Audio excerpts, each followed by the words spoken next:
It was a cold rainy evening when a sickly fellow, reaching for a mug of water from weakness, dropped it on the floor. Realizing that he didn't have an ounce of strength left in him, he cried out, "Damn it, had he really become worse than trash now?" The action took place on the continent of Swan, where martial arts reign supreme and only the strong are honored. For an ordinary person to become a warrior, they must first awaken their martial meridians. Martial meridians are channels in the human body that can capture and absorb spiritual energy.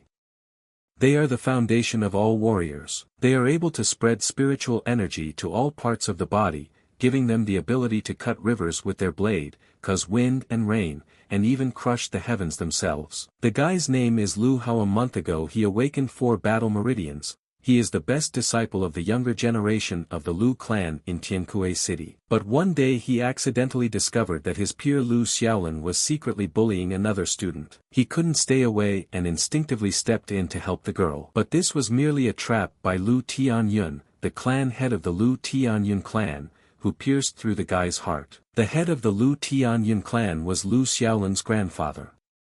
As it turned out, they were only jealous of the guy's fast cultivation. They purposely made this spectacle that Lu Hao tried to rape the girl and Lu Xiaolin came to her rescue and then Lu Hao tried to kill him. They later accused the guy of plotting against the clan members, for which they completely destroyed his battle meridians and banished him from the clan. He had lost all of his battle meridians in a world where power reigned supreme and whether or not he had any sense to continue living. Looking back at the table next to the bed, the boy found a note from the girl. It said that in 10 years east of the river, a golden scale would turn into a dragon. Also, the girl wrote that she had returned to the Xian sword sect. She said that the guy should pull himself together. This girl was D and she was the only one who cared about the guy all this time. Amazingly, she was a disciple of the revered Xian sword sect. She had always told Lu Hao that if he wanted to repay her, then he should just keep living. The guy replied that of course he couldn't give up, he had to keep going. Otherwise, how would Lu Hao be able to take revenge on Lu Xiaoling and Lu Tianyun? They already all consider him as an enemy. For his safety, he should leave Tiankue City as soon as possible. However, ever since Lu Hao was banished from the clan, even buying a sword is a luxury for him. But without weapons, leaving the city would be even more risky. Lu Hao is looking for cheaper weapons, and unexpectedly, he meets Lu Xiaolin in the city, who thought Lu Hao was dead a month later. After ordering Lu Hao to be captured, Lu Xiaolin accused Lu Hao of not only trying to falsely accuse Lu Xiaolin, but also trying to kill him. Lu Xiaolin ordered Lu Hao to kneel down and beg him for forgiveness, or else he would finish him off. Lu Hao laughed, because kneeling down for baseless accusations was shameful. Even if the cancer on the mountain, he wouldn't do it. After saying that, Lu Xiaolin started beating Lu Hao. Lu Xiaolin was at the second stage of qi condensation. In this state, without spiritual energy, the guy couldn't do anything to him. Lu Xiaoyan snapped Lu Hao's spine, and the guy stopped feeling his body. He thought he was about to die. But suddenly he felt his spine recovering. He remembered his father mentioning that the Lu clan had the potential to awaken the divine dragon bloodline. If awakened, its potential would be immeasurable. The divine dragon bloodline is a special power capable of suppressing all martial meridians, but the conditions of its awakening are still unknown to anyone. The colossal power of the divine dragon bloodline can raise a warrior's own power to its zenith, incomparable to anything else. It turns out that Lu Hao had awakened the divine dragon bloodline. Lu Xiaoyan was already ready to finish the guy off, but a suddenly awakened strength prevented him from doing so. Lu Hao had angered Lu Xiaoyan so much that the guy was willing to make him beg for death. There was no turning back now. Lu Hao's sword was at the ready, and the anger that had been building up for a long time would finally find its way out. Lu Xiaoyan couldn't imagine how bad Lu Hao had been these past few days. Lu Hao pierced Lu Xiaolin's body more and more, for setting up for his grandfather Lu Tianyun. Something had happened to Lu Xiaoyan's cultivation. He could no longer use his strength. This was a return gift from Lu Hao. An eye for an eye, a tooth for a tooth. After finishing torturing Lu Xiaolin, the guy rushed away from his body. The dumbfounded passers-by started calling for help, asking for a report that Lu Hao had mutilated Lu Xiaolin. And at the same instant, the Lu clan's guards reported to the head that Lu Hao had destroyed the young master's cultivation in the weapon store. The clan head was furious, for how did the exiled exhausted Lu Hao dare to attack his grandson? The clan head sent his subjects to get Lu Hao by any means necessary, even from under the ground. The clan leader personally wanted to scalp Lu Hao and dismember him. But while everyone was intensely searching for Lu Hao in the city, they didn't know that the guy had already left the city and was hiding in the mountains outside. 3 days later, Lu Hao, who was hiding in the mountains, was meditating and trying to awaken the divine dragon bloodline. After all, the one who awakens it can restore his martial meridians and even obtain inherited meridians that are superior to ordinary meridians. The guy didn't understand why he still hadn't recovered a single battle meridian after waking up. Does he really need to combine his bloodline with the Lu clan's ancestral technique after all? The 9 transformations of the Golden Dragon. Legend has it that the 9 transformations of the Golden Dragon is the strongest cultivation technique of the Lu clan. After 9 transformations, one could challenge the heavens themselves, obtaining an indestructible golden body. However, after years of practice, the clan disciples found it completely useless. It was now considered an obsolete cultivation technique. However, the technique of the 9 transformations of the Golden Dragon 9 transformations is known by every Lu clan disciple, so it's worth a try. A month and a half later, at the time Lu Hao began to learn the 9 transformations Golden Dragon technique. He had succeeded, and not only had he recovered 1 martial meridian, but his cultivation had also returned to the 2nd stage of Qi condensation. His assumptions were correct, for indeed the cultivation technique of the 9 transformations of the Golden Dragon 9 transformations must be used together with the divine dragon bloodline. Also, he had obtained the inherited meridian as well. The cultivation of the inherited meridian is said to be as fast as the cultivation of the 5 martial meridians. Someone with at least 1 inherited meridian would be stronger than someone with 5 martial meridians. Once Lu Hao regained his 3 martial meridians, his cultivation speed would surpass even the cultivation speed of a genius with 8 martial meridians. In addition, battle meridians can have a maximum of 8, but inherited meridians have an unlimited number. Although obtaining inherited meridians wasn't easy and required special conditions or rare treasures, who knows, he might still be able to obtain inherited meridians sometime in the future. Although old dog Lu Tianyun is at the 6th stage of true Qi, the day of his demise is not far off. Lu Hao was practicing in the thick of the forest outside the city when he was attacked by a 2nd-degree mutant beast, the Azure Howling Wolf. The strength of the Azure Howling Wolf could match the strength of a master of the 3rd stage of Qi condensation.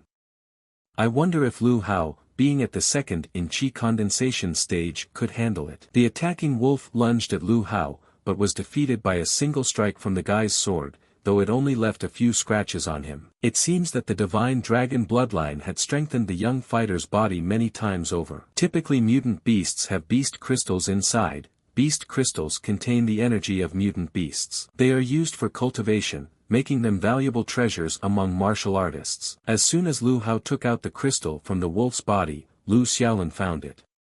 He was ready to chop Lu Hao into pieces and feed it to the dogs. Lu Hao was surprised, for he thought that he had destroyed Lu Xiaoyan's cultivation. But the guy didn't know that after he destroyed Lu Xiaoyan's cultivation, the main clan sent a secret stage expert to Tian Kuei City and he saved Lu Xiaoyan. Lu Xiaolin thinks that Lu Hao was only able to cripple him with a sneak attack, but today, he is fully prepared and will not let Lu Hao leave here alive. Lu Xiaoyan ordered his subjects to take Lu Hao's life and whoever does so will be well rewarded. Lu Xiaoyan's subjects were outraged. After all, how could they do this when Lu Hao had just killed an Azure Howling Wolf with a single sword movement?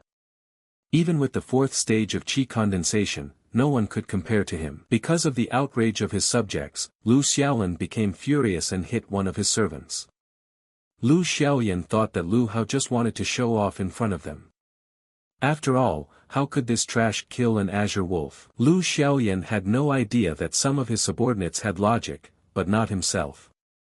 He rushed to destroy Lu Hao. Lu Xiaolin thought that his palm seal was stronger than Lu Hao's palm seal, but the guy broke through Lu Xiaolin's seal without much effort. Lu Xiaoyan was once again defeated. Even though they both used the yellow-grade palm seal martial art, thanks to here was the divine dragon bloodline, Lu Hao was now on a completely different level. Last time they fought, Lu Hao spared Lu Xiaolin, but it wasn't enough for him, and Lu Hao doesn't give second chances.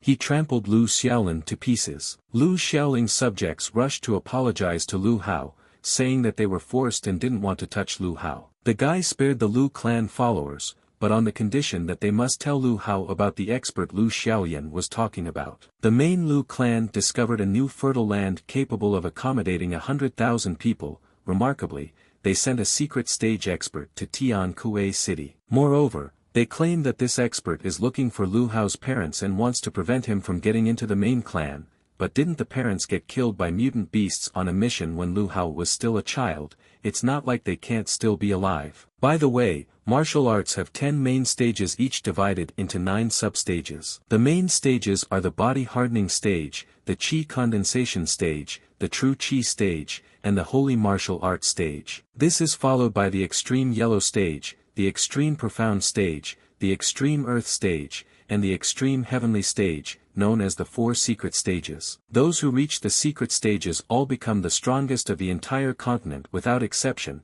although there are also legends of unity stage experts and deity stage experts beyond the 4 secret stages. Lu Hao became even uneasy about this secret stage expert, but since it was related to his parents' death, he should find out everything. He returned to Tian Kuei City, the Lu clan manor, where he heard the voices of the Lu clan disciples. They talked about how all the side disciples are trash, including Lu Hao.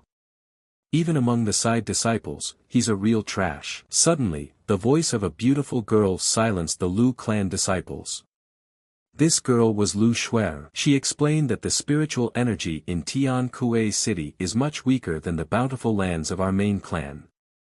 It is quite natural that it is weaker. Lu Hao was surprised to see Shuer. He didn't expect that she still remembered him. Years ago when Lu Hao was in the main clan, he was the only one who had not awakened the battle meridians. Everyone else thought he was worthless except Shuer. In a conversation between Lu Wu and Lu Zhan, Lu Hao heard that his father had given all his possessions to convince Lu Songshi to give Lu Hao the dragon spirit holy water when he was 6 years old so that he could awaken his battle meridians, but Lu Songshi gave him ordinary water. After learning the truth, Lu Hao's father went to fight the deceiver, but Lu Songshi had more allies. Lu Hao's father was wounded and had to leave the main clan. But now Lu Hao had even been expelled from the side clan.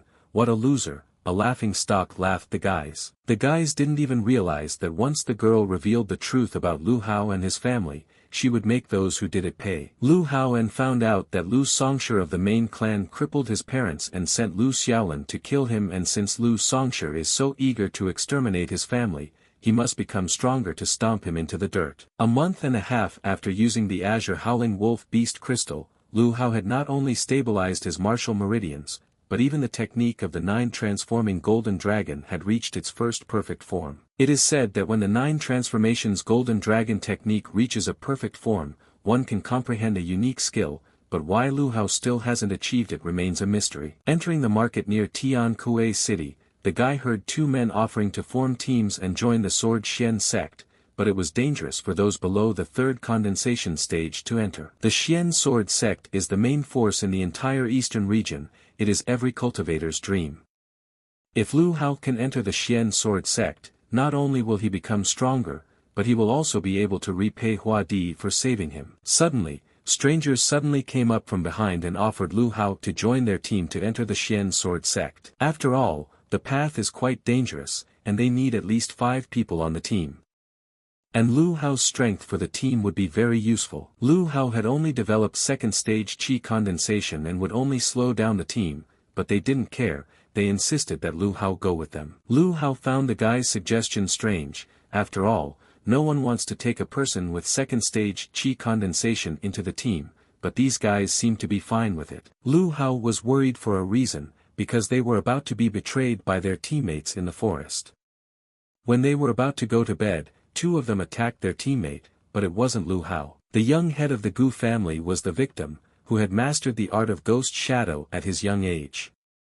And the attackers received a bounty announcement for the head of the young head of the Gu family. The guys will have a hard time, as the attackers possess 4th stage chi condensation. Their chances are too slim against such experienced opponents. The head of the Gu family said to Lu Hao, "Brother, stand behind me. This is not your concern, but rather run away." Suddenly, iron chains wrapped around the Gu family head's legs, and he could no longer use his strength. Lu Hao still couldn't stay on the sidelines and stood up for the head of the Gu family. After all, he could be of use to Lu Hao in the future. The attackers were outraged. After all, Lu Hao is only there for the numbers, but since the guy wants to play hero so badly, they'll deal with him first. The head of the Gu family ordered Lu Hao after all to flee. They were 4th stage chi condensation. They are not our rivals. Lu Hao decided to get into the fight with the words rather, they are no match for us. The head of the Gu family was astonished, for Lu Hao had done the impossible, he had killed them instantly. The 9 transformations golden dragon technique combined with the inherited meridian superior strength,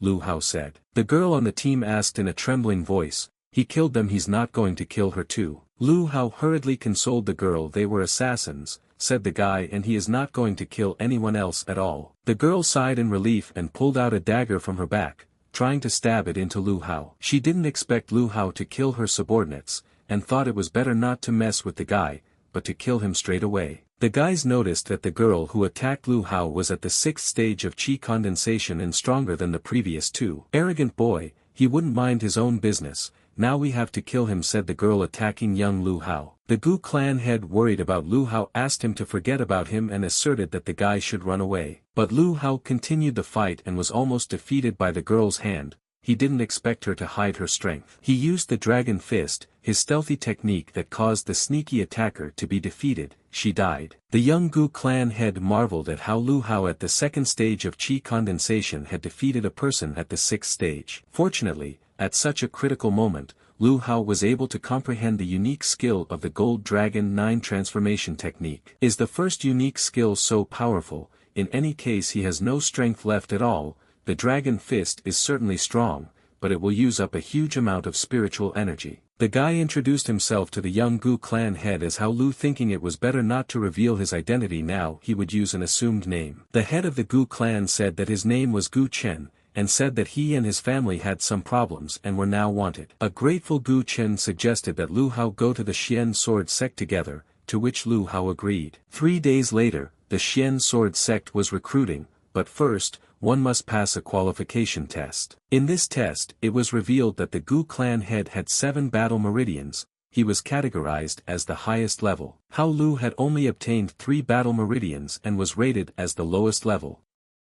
This greatly surprised Gu Chen. How could he be so strong with 3 battle meridians? The others also mocked Lu Hao, thinking that he had come here to work as a clown, but they couldn't think that Lu Hao had an inherited meridian that they just couldn't detect. Lu Hao decided that he wouldn't tell about the inherited meridians. It was better to keep it a secret for now. When everyone had passed the qualification test, Sword Sect recruiter Xian announced that the qualification test alone was not enough to join the sect. Now, all 6,000 people must capture a platform for themselves within half an hour and hold it until the end of time to join the Xian Sword Sect.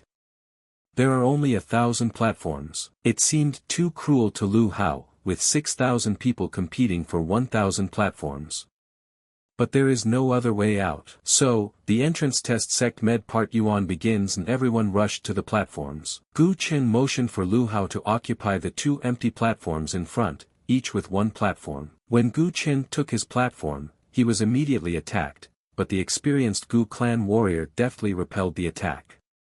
But there were too many challengers and it would be difficult to hold out for half an hour. Half an hour later, Gu Chen had counted 9 opponents, quite an impressive result. I wonder how Hao Lu's progress was. Hao Lu had a much better result. Did everyone think that since he was at the 2nd stage of chi condensation, they would be able to attack him safely? Does Lu Hao look so weak? He defeated more than 5-10 opponents. This is the best result of all. Time is up and there are 1,000 people left on the platform's next test by fire. The trial by fire test will continue until there are 500 people left. The trial by fire test began, all challengers falling from their platforms in a flash. It was unrelentingly hot, and if Gu Chen didn't have the 3rd stage of chi condensation, he would have already given up. How is Hao Lu doing? He is only at the 2nd stage of chi condensation. Gu Chen hopes that he has not dropped out. Looking at Hao Lu, he saw that the guy was just calmly lying down. How is it possible? how can Hao Lu lie so calmly in this kind of heat? Is he even hot or not? Half an hour later the trial by fire inspection was over and exactly 500 people remained on the platforms. It was enough. All those who survived became official disciples of the Xian sword sect. Lu Hao didn't think that with the inherited Meridian and Technique 9 transformation Golden Dragon technique, the introduction would prove to be so simple. As they flew up to the sword sect, the guys saw that it was huge and very beautiful. Could it really be the Xian sword sect? Those survivors who were not chosen as inner disciples would remain outside of the Xian sword sect's territory for now. After 3 months, there will be a competition for inner and outer disciples in the sect. If the disciples devote themselves to training, they will be able to become inner disciples after 3 months. The difference between external and internal disciples is significant. External disciples can only rely on themselves, while inner disciples have renowned mentors, access to various elixirs and treasures, which greatly helps them in cultivation. And it was for this reason that Lu Hao simply had to become an inner disciple. Lu Hao had already become an inner disciple thanks to his 7 martial meridians. In the next 3 months, Lu Hao must work hard to catch up. The Xian sword sect provided Lu Hao with qi condensation pills. These pills are great for improving cultivation at the qi condensation stage. Lu Hao hurried to his room, opening the door to see his roommate. Perhaps they will get along. Lu Hao's neighbor was scared. He thought that Lu Hao wanted to take away his qi condensation pill. Lu Hao didn't even think about it. He thought that his neighbor was strange. In the morning, senior brother Wu Ning came to ask for gifts from all the newcomers of the Xian sword sect. Eldest brother Wu Ning is the most influential among the outer disciples, and every year, he takes away the qi condensation pill from all the new disciples. But this time, one of the disciples didn't want to give up his pill, so Wu Ning's older brother decided to take away the pills by force. That disciple was Lu Hao's neighbor. Seeing that his neighbor was being beaten up, Lu Hao decided to help him, approached Wu Ning and reminded him that they were rookies, and he immediately took away their qi condensation pills. Isn't it against the rules? Get lost. Survival of the fittest is the rule established by the sect, said senior brother Wu Ning, and wanted to hit Lu Hao, but he dodged. Do you want to play hero, kid? Said Wu Ning's older brother, threatened to kill Lu Hao. Oh, so it is possible to hit people and paint things? Asked Lu Hao to senior Wu Ning. Imagine, said Wu Ning's older brother, who had decided that Lu Hao could do nothing against him. But Lu Hao attacked his older brother and surprised everyone else. They thought that Lu Hao had lost all fear. How dare a guy attack his big brother? The students were outraged, but after all, Wu Ning herself had said it was okay to fight. Wu Ning's older brother is at the 5th stage of qi condensation. One day a new disciple accidentally offended him and ended up half mutilated. Lu Hao is finished. The older brother attacked the guy, but the guy used his dragon fist and tackled his opponent in one fell swoop. Lu Hao broke his older brother's arm, after which he ordered the rest of the disciples to attack the guy to mutilate him. Lu Hao's indignation was unbounded, because with such skills, they still had the nerve to rob newcomers. With fear, the older brother cowered in a corner. He couldn't understand how a novice could be so strong. Lu Hao had heard that big brother had taken away all the new disciples' pills. Is it true? He asked his older brother. The guy asked his older brother to return all the pills and gave him his qi condensation pill as well. To his older brother, it seemed absurd. He did not want to return the pills, much less give up his own. He said to Lu Hao. The guy broke his older brother's leg and threatened that if he didn't give him the pills, Lu Hao would break his other leg as well, all according to the sect's rules. The older brother agreed to give half, but Lu Hao didn't like it and broke the older brother's other leg as well. But what's he doing? Because big brother said he'd give the pills. But he said he'd give half, or Lu Hao heard him. Big brother thought he was joking with him. Big brother apologized to Lu Hao and said that he was wrong. He would give back all the qi condensation pills. Lu Hao asked Lu Hao, he could have just politely handed them over and it wouldn't have come to this. Damn it, he broke all of his older brother's limbs. He sure as hell wasn't just going to let that go. Lu Hao returned their qi condensation pills to all the disciples. Didn't even know how to thank the guy. Even though Lu Hao was a rookie, he wasn't afraid to fight his older brother, thought the roommate. After all, the roommate's goal was also to stand up to injustice and bravely defend his family. From now on, he should become as strong as Lu Hao. It's time for him to start getting stronger too. The neighbor hurriedly thanked Lu Hao and said that his name was Xiao Zimo. He misunderstood Lu Hao yesterday. Xiao Zimo was born in a poor family, and the chi condensation pill is very important to him. Yesterday, he thought that Lu Hao wanted to take it away. Nice to meet you, replied Lu Hao. Don't worry, anyway, from now on we are brothers who help each other. The disciples asked for help from Huang Hong's older brother. Lu Hao beat everyone up, but the older brother has no idea how strong this Lu Hao is. Members of the student observation room asked how he could have beaten them up after deeming them useless. However, Huang Hong was an inner disciple, and it was not fitting for him to deal with the newcomer in front of everyone. Huang Hong told them not to worry because in a month, the rookies would have to go on adventures and then he would protect the rookie Lu Hao as an older brother. The disciples thanked big brother Huang Hong, for he is brilliant as always. A month has passed and Lu Hao has to go on an adventure, because only by going on an adventure can one participate in the competition for inner and outer disciples and get a chance to become an inner disciple. With the chi condensation pills gifted by Wu Nan for this month, Lu Hao had broken through to the third stage of chi condensation. In addition, he had also recovered his fourth battle meridian. Lu Hao decided to test how much stronger he had become, because a month ago, he had to use all his strength to smash such a boulder. Lu Hao had half of his strength to smash the boulder. The guy had become twice as strong in the past month and could now use his dragon fist several times in a row. Lu Hao is now obliged to take part in the competition for inner and outer disciples. The next day, Lu Hao was approaching the pier when he heard voices. When he listened, he realized they were calling him, but he didn't understand who it was. As he got closer, the guy realized that it was the captain of their team, Huang Hong. He would be in charge of Lu Hao's safety, and if the guy wanted to survive, he had better follow the captain's orders. Lu Hao had a strange feeling about these two guys. This time, the adventures of the disciples will take place on the outskirts of the Yaoguang Forbidden Zone. The zone is very dangerous for newcomers like them. Each newcomer must obtain 5 third-stage mutant beast crystals. Those who succeed in this task will be allowed to participate in the competition. All students are given only 5 days, and all students must return to the ship in exactly 5 days. Lu Hao's team will split up to search for the beast crystals. Since Lu Hao is the weakest guy there, he will be with Huang Hong and Huang Li. Yaoguang's forbidden zone is full of dangers, and Lu Hao didn't understand why the other teams were going together and they were separated. Lu Hao thought about it. Wu Neng was rumored to have connections with inner circle disciples, perhaps this was the case with Huang Hong. They told Lu Hao that they were taking him to find the beast crystals, but they were actually heading towards the central forbidden zone. But before going there, Lu Hao learned that the central area was inhabited by high-degree mutant beasts. Mutant beasts are divided into stages from the 1st to the 10th. First-degree mutant beasts correspond to the body-hardening stage, second-degree mutant beasts correspond to the chi condensation stage, and the 10th stage beasts correspond to the deity stage and above. And while the outskirts of Yaoguang's forbidden zone are inhabited by mutant beasts of the 1st and 3rd stage, the central part is inhabited by mutant beasts of the 4th, 6th stage. In Yaoguang's central zone, even true chi stage experts would not be able to cope. There are strong mutant beasts further away, Lu Hao said. Even true chi stage cultivators would not be safe there. Let's search for the mutant beasts here. Okay, that's enough too, Huang Hong thought.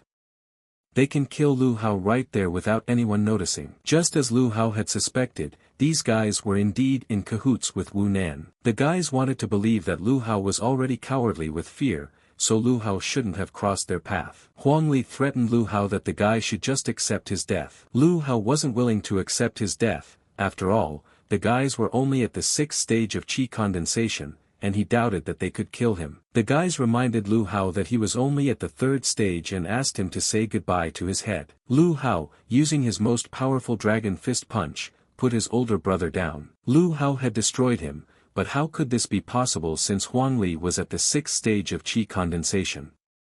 How could this guy take him down with one punch? Lu Hao easily handled him, but here Huang Hong was said to be at the true chi stage, and Lu Hao needed to quickly return to the ship. Huang Hong caught up with the guy and was ready to tear him into small pieces. He was amazed that Lu Hao dared to kill his brother. Lu Hao realized that Huang Hong was much faster than him, and if this continued, Big Brother would catch him. Now he had no choice but to take the risk. Huang Hong only shouted in an attempt to catch up with Lu Hao, as the guy didn't even know where he was running to.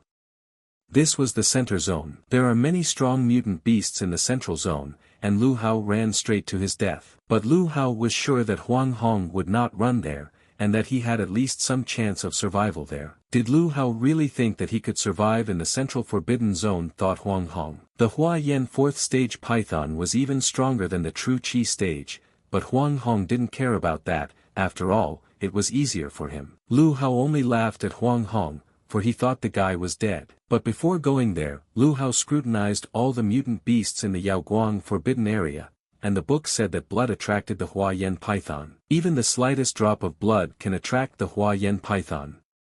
The book also said that if you do not resist being swallowed by the python, you will definitely not die immediately. That was why Lu Hao had deliberately wounded himself to attract the Hua Yen python and get a chance to get inside the python. Huang Hong thought that Lu Hao was already dead and had probably already left.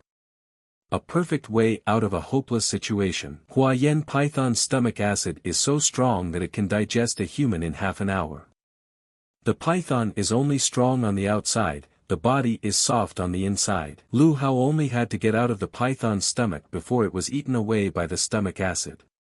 The boy was confident that he would succeed. Lu Hao managed to defeat Hua Yan's python and escape from it alive. Not only did the guy manage to escape from the belly of the Hua Yan python, but he also managed to obtain a 4th-degree beast crystal.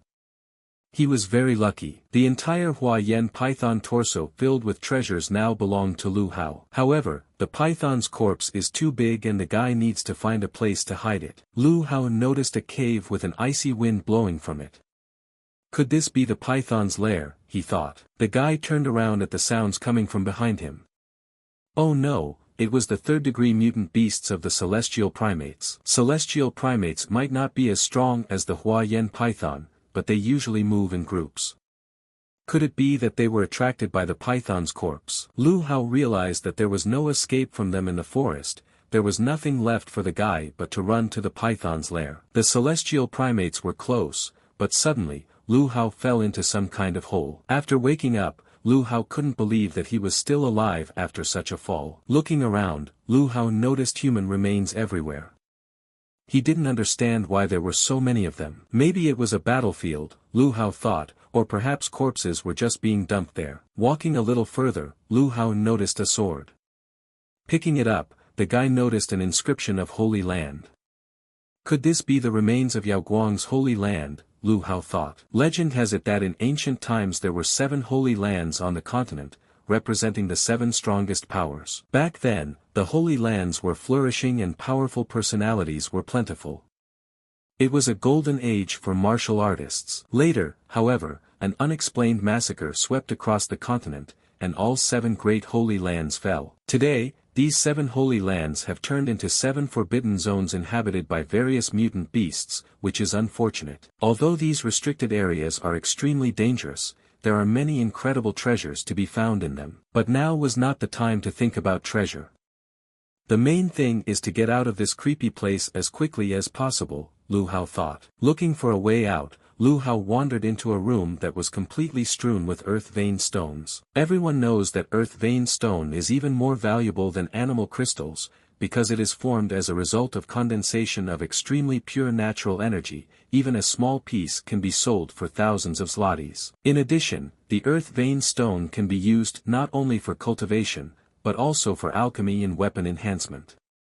Martial artists often risk their lives for these stones. Unfortunately, Lu Hao doesn't have the spatial items to carry much with him. Alright, thought the guy, first we have to find a way out. But suddenly, Lu Hao noticed a light and ran towards it, thinking that there might be a way out. The boy found himself back in some kind of cave. The walls of this cave were decorated with many crystals with the deceased. Perhaps it was a tomb of primordial holy ground. Approaching the crystal that stood in the center of the cave, Lu Hao saw a beautiful girl. She was like a goddess. Looking around, the guy noticed something that looked like a button. Maybe it was left over from Yaoguang's Holy Land. Maybe we should try pressing this button, Lu Hao suddenly thought. After Lu Hao pressed the button, the guy thought he had fallen somewhere again. He didn't realize where he was again, but suddenly he heard someone's voice. It's been over 10,000 years, and finally someone has found this place. That's the same goddess-like woman from that crystal. When a massacre swept through the continent many years ago, this girl took away 90% of all living beings, as well as the existence of the Holy Lands. She had already thought that no one would ever find this place, and she didn't expect to meet Lu Hao today. Since Lu Hao had fallen into the Yaoguang Holy Land's looking glass, it was fate. The girl was ready to give Lu Hao the looking glass control technique and the Yaoguang Holy Land martial chi technique. Lu Hao didn't realize what it was. His head felt like it was exploding. He felt like there was more than just this technique in there. The girl had also transferred a huge amount of other knowledge into the guy's mind. Lu Hao now knows, in front of him is the looking glass of Yaoguang's Holy Land. The Yaoguang Holy Land looking glass is one of the 7 great artifacts of the Xian continent, and it is now under Lu Hao's control. It could gather spiritual energy within the looking glass, making cultivation within it twice as effective. In addition, Lu Hao had also mastered the top-level Holy Land Yaoguang technique of the Yaoguang martial chi technique. Yaoguang's martial chi technique consists of 9 parts, each of which doubles a person's combat power. 9 parts multiplies the power 9 times, but it requires a large expenditure of energy. With the kind of energy Lu Hao had at that moment, he wouldn't be able to activate this technique even once. The Qi Yaoguang martial art technique can be activated using items containing high energy. For example, an earth vein stone can be used as an energy source for the Qi Yaoguang martial art technique. The effect of multiplying Yaoguang's martial Qi technique is shown by the gems on the surface of the looking glass. Of the 9 possible gems, 8 of them were damaged and only 1 was glowing, meaning that Lu Hao could only double his combat power at this moment. To further increase the effect, Lu Hao needs to recover the remaining gems. But the fact that Lu Hao could now freely control the Yaoguang Holy Land looking glass as a spatial artifact was simply unbelievable. This guy is extremely lucky. Thank you for the admonishment, beautiful lady, Lu Hao said. The boy will be grateful to the girl for the rest of his life. The girl didn't need words of thanks, she only asked the guy to keep the place a secret. Now Lu Hao could move freely from and to the looking glass. Looks like the girl was a powerful person of the ancient era, Lu Hao thought, and to obtain such an artifact is a chance that comes once in 1,000 years. Now that Lu Hao has a looking glass, the guy can achieve a lot. The Yaoguang Holy Land's looking glass is a huge space where Lu Hao can place any object there. In other words, the looking glass can be used as a warehouse for storing things. This is amazing, said Lu Hao. Now with so many earth vein stones, the guy will become fabulously rich. For over an hour now, the guy had been in the looking glass and was excited to be able to buy whatever he wanted. Even if Lu Hao were to use the earth vein stones as an energy source for the Qi Yaoguang martial art technique, they would be enough for a long time. For days later, Lu Hao was still able to get out of that huge cave. It took a long time for the guy to find his way out. All this time, the celestial primates were waiting for Lu Hao to come out of the cave to massacre the guy. After attacking the guy, the celestial primates were shocked that Lu Hao wasn't the least bit scared. The celestial primates ran after Lu Hao like mad, but for some reason, they never attacked. Lu Hao might have been prey for the celestial primates a few days ago, but now he had become a hunter himself. Well, it was time for Lu Hao to try out Yaoguang's martial chi technique along with the dragon fist. Lu Hao enjoyed it, but at the same time, it seemed heartbreaking. Yaoguang's martial chi technique consumed too much energy. Lu Hao had only used it once and had already used up tens of thousands of gold worth of earth vein stones. 10,000 times in one hit. Looks like we gotta get this over with quicker, the guy thought. Feeling that their end was near, the celestial primates tried to run away from Lu Hao, but the guy caught up with them and killed every last one of them. Well, at least he got a lot of third-degree mutant beast crystals, Lu Hao thought, but it cost the guy over 100,000 gold. However, compared to the total number of earth vein stones in the looking glass, this is just a drop in the ocean. Time was already running out, and it was already time for Lu Hao to go back and surprise Huang Hong. Time is up, and each team leader must report casualties. The older brothers began to report and almost every team was doing well. There were wounded, but no one was killed. Suddenly, Huang Hong said that Lu Hao's junior apprentice on his team had died. The guy didn't listen to Huang Hong and entered the central restricted area just like Huang Li. The disciples couldn't believe their ears as Lu Hao could enter the central forbidden zone because it would be certain death. Huang Hong deliberately left Lu Hao in the restricted area and blamed Lu Hao for the guy allegedly walking in there by himself. Lu Hao barely survived. Huang Hong's older brother was shocked to see Lu Hao standing in front of him. After all, Huang Hong was sure that the guy had been eaten by Hua Yan's python. The more Huang Hong wishes Lu Hao dead, the more the guy wants to strangle him. Lu Hao knew that even if he blamed Huang Hong for everything now, it would be useless. But Lu Hao would not miss the opportunity to repay Huang Hong in the future. Huang Hong was angry for not being able to finish off Lu Hao in the restricted area. After all, when they returned to the sect, it would be more difficult to do so. Great, since Lu Hao had returned, the elder began to check the beast crystals collected by the disciples. Elder reduced the requirements to 3 crystals. Someone with less than 3 stage 3 mutant beast crystals would not be able to participate in the competition for inner and outer disciples. The students were glad that the requirements had been reduced, as almost every one of them had 3 crystals. Huang Hong thought that Lu Hao absolutely did not have any beast crystals. Hence, the guy wouldn't be able to enter the competition, would remain an outer disciple, and Huang Hong would still have plenty of opportunities to get rid of Lu Hao. Lu Hao held out his sack and announced that he had obtained 23rd degree beast crystals. How could this be possible? Huang Hong was indignant. How could Lu Hao have so many beast crystals? The elders were indignant, as even the strongest disciples only had 5 beast crystals each. And Lu Hao, who was at the 3rd stage of qi condensation, had 20 of them. Everyone thought the guy was cheating. Big brother Huang Hong said, Huang Li died, but it was actually big brother Huang Li who protected Lu Hao at all costs and allowed the guy to escape from the mutant beasts.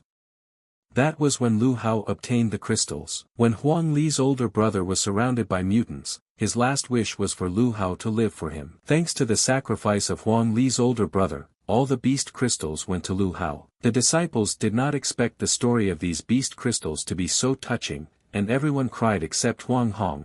Huang Hong cursed Lu Hao, because the guy had used lies against his elder brother. The foreman announced the first place winner, and of course, it was Lu Hao. Lu Hao was the first disciple to return alive from the central part of the Forbidden Zone, and all the disciples were delighted with the guy. After returning to the Xian Sword sect, Lu Hao immediately headed towards Xiao Zimo. The guy was interested in how his situation was. After all, Xiao Zimo felt that he didn't have enough strength and decided to stay in the sect to cultivate further. Wu Ning attacked Xiao Zimo, telling him that Lu Hao had died in Yao Guang's forbidden zone. Wu Ning persistently asked the guy to give him the qi condensation pill. Xiao Zimo didn't believe Lu Hao's death. After all, it was impossible. In fact, he promised Lu Hao that he would never give up. Wu Ning seems to want to exchange real fighting strength, Lu Hao thought and grabbed Wu Ning's hand. Wu Ning didn't understand what was going on, or who this guy who grabbed his hand was. Wu Ning couldn't believe his eyes, for Lu Hao was alive and standing right in front of him. But how is that possible? Wu Ning thought. Huang Hong swore that Lu Hao was no longer alive. Next time, instead of teaching real fighting techniques, Zimo, you better teach me, Lu Hao said. Lu Hao thanked Wu Ning, saying that it was a great equal experience. Lu Hao praised Zimo for the guy not giving up, but Zimo didn't give up only because of Lu Hao. Just amazingly, in these 10 days, Lu Hao had absorbed the 4th degree beast crystals from the Hua Yan python in the looking glass and broke through to the 4th stage of qi condensation. Plus, Lu Hao had recovered 2 more meridians. Lu Hao now had 1 inherited meridian and 6 battle meridians. Moreover, Lu Hao feels like he will soon be able to get his hands on the 2nd inherited meridian, but something seems to be missing for Lu Hao. Zimo didn't understand at all how Lu Hao managed to break through to the 4th stage of qi condensation so quickly, and emphasized that he would try his best to catch up with Lu Hao. In the past few days, a certain Gu Chen came over to the guys and said that if Lu Hao passed the inner and outer disciple competition and it was time to choose the sect peak, he shouldn't choose Tai Yun's peak. In the inner part, there are 4 peaks and 1 valley. Fei Xing Peak, Haoyu Peak, Taiyun Peak, Xianzan Peak and Dan Alchemy Valley. Every disciple who enters the inner sect must choose one of these 5 basic powers. With the exception of the Valley of Alchemy Dan, which specializes in alchemy, the rest of the peaks are mostly involved in martial arts, and each peak has its own heritage. No matter which peak students choose, everyone has the potential to become a strong martial artist. Even though all 4 peaks are strong, Gu Chen insists that Lu Hao does not choose the Taiyuan peak. Lu Hao still managed to gather some information about everything that was going on. Among the 4 peaks and 1 valley in the Lu Hao sect, there are many interesting stories. It is said that other peaks are fine and full of disciples, but on Taiyuan Peak, the legacy belongs to only 2 people: first peak master Xiang Wenti and second disciple Mo Feifang. It was said that Mo Feifang had once been a disciple of the sect leader and had reached the extreme yellow stage. He was one of the most talented in the sect. Unfortunately, 10 years ago, someone destroyed Mo Feifang's cultivation, and the guy was abandoned by the sect leader. Mo Feifang only had to leave Xianxing Peak for Taiyuan Peak. Being with shattered meridians is hard, Lu Hao went through it too. Therefore, Lu Hao offered his help to his older brother Mo Feifang, but Mo Feifang refused and ordered Lu Hao to stay away. Mo Feifang's cultivation has been destroyed, so it's very difficult for the guy to lift weights. Lu Hao feels that he should help. Lifting the bags, Lu Hao was shocked at how heavy they were. Lu Hao could barely hold a bag at the 4th stage of qi condensation.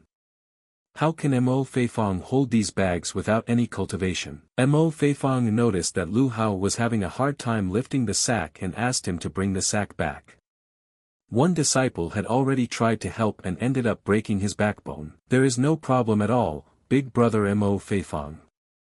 I can handle it, said Lu Hao. The other disciples couldn't even lift these bags, but Lu Hao even runs with them. Thanks kid, said Mo Feifang, but you'll have to compensate for the damaged steps. Lu Hao could not even imagine how Mo Feifang without cultivation could calmly carry these bags up the mountain. Lu Hao was so tired that he decided to go to the sect market and buy some ointment. I expected more from the Lu Hao market, but it looks like they're just selling garbage. Suddenly, Lu Hao noticed a divine dragon blood stone. Even as a child, Lu Hao had learned that this stone came from ancient ruins. The stone could awaken the energy in a person's body. Perhaps the stone would help Lu Hao obtain the 2nd inherited meridian. Lu Hao thought that the stone was only worth 1 gold, but the seller stated that the price of the stone was 100 gold. Having the nerve to sell a useless stone for 100 gold pieces, Lu Hao said, and the seller chased him away. Suddenly, Xuer suddenly appeared out of nowhere and handed the vendor a bag of money and bought a divine stone for Lu Hao and said goodbye. It's been so many years, how can Xuer still remember, Lu Hao thought. Xuer didn't come from the Lu clan.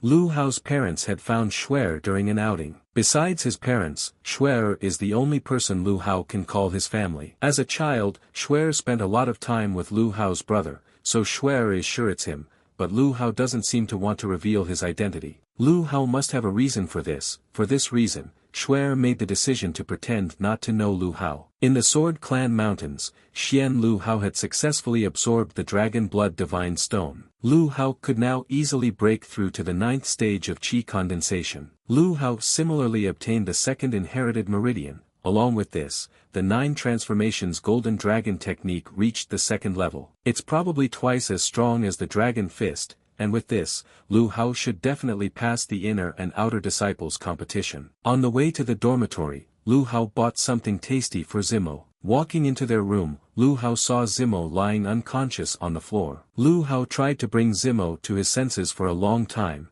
but then realized it was useless.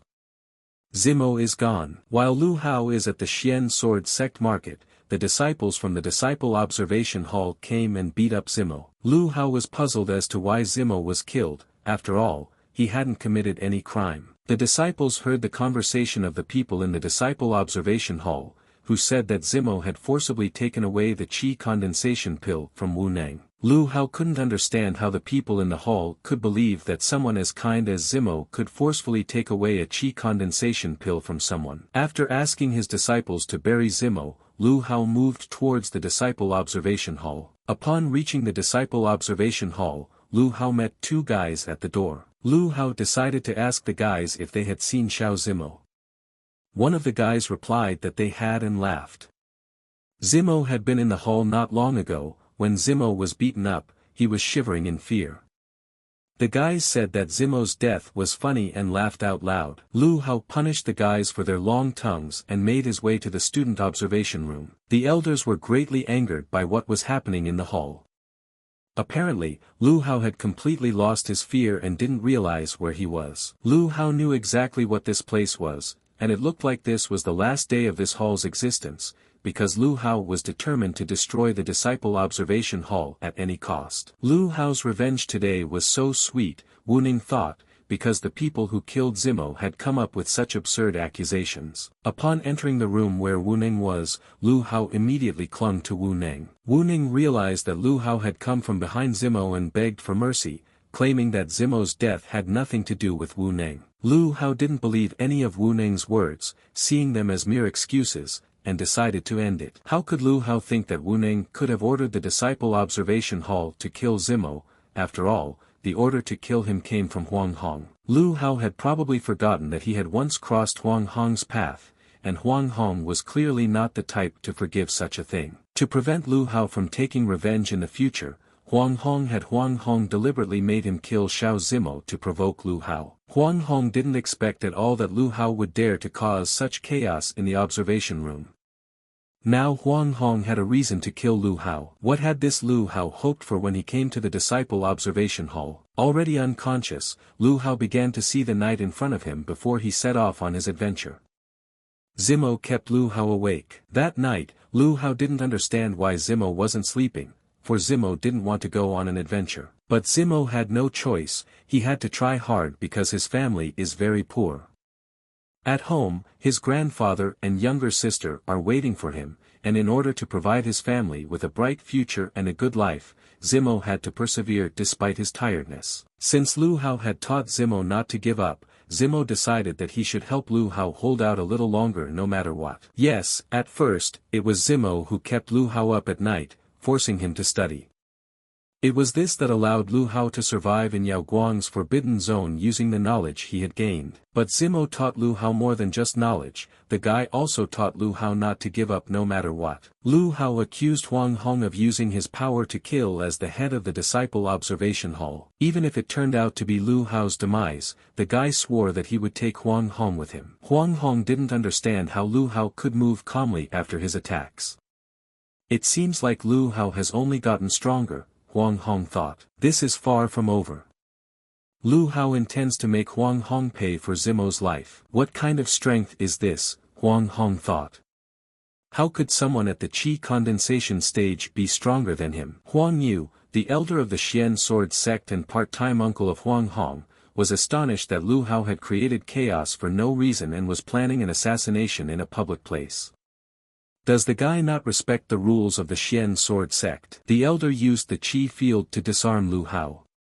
Righteous qi could only be used at the true qi stage and above. This is when a martial artist channels his internal energy, compresses it, and uses it to increase the power of his strikes, whether they be punches or weapons. However, the qi field is a skill that can only be used at the Saint martial art stage and above. It is when a master releases a significant amount of his qi, an invisible energy field is formed, which is used to suppress opponents with a lower cultivation stage. So this person is a Saint martial art stage expert, Lu Hao thought. The elder of the Xian sword sect was told that Lu Hao had made a commotion in the disciple observation hall, and the elder immediately came over.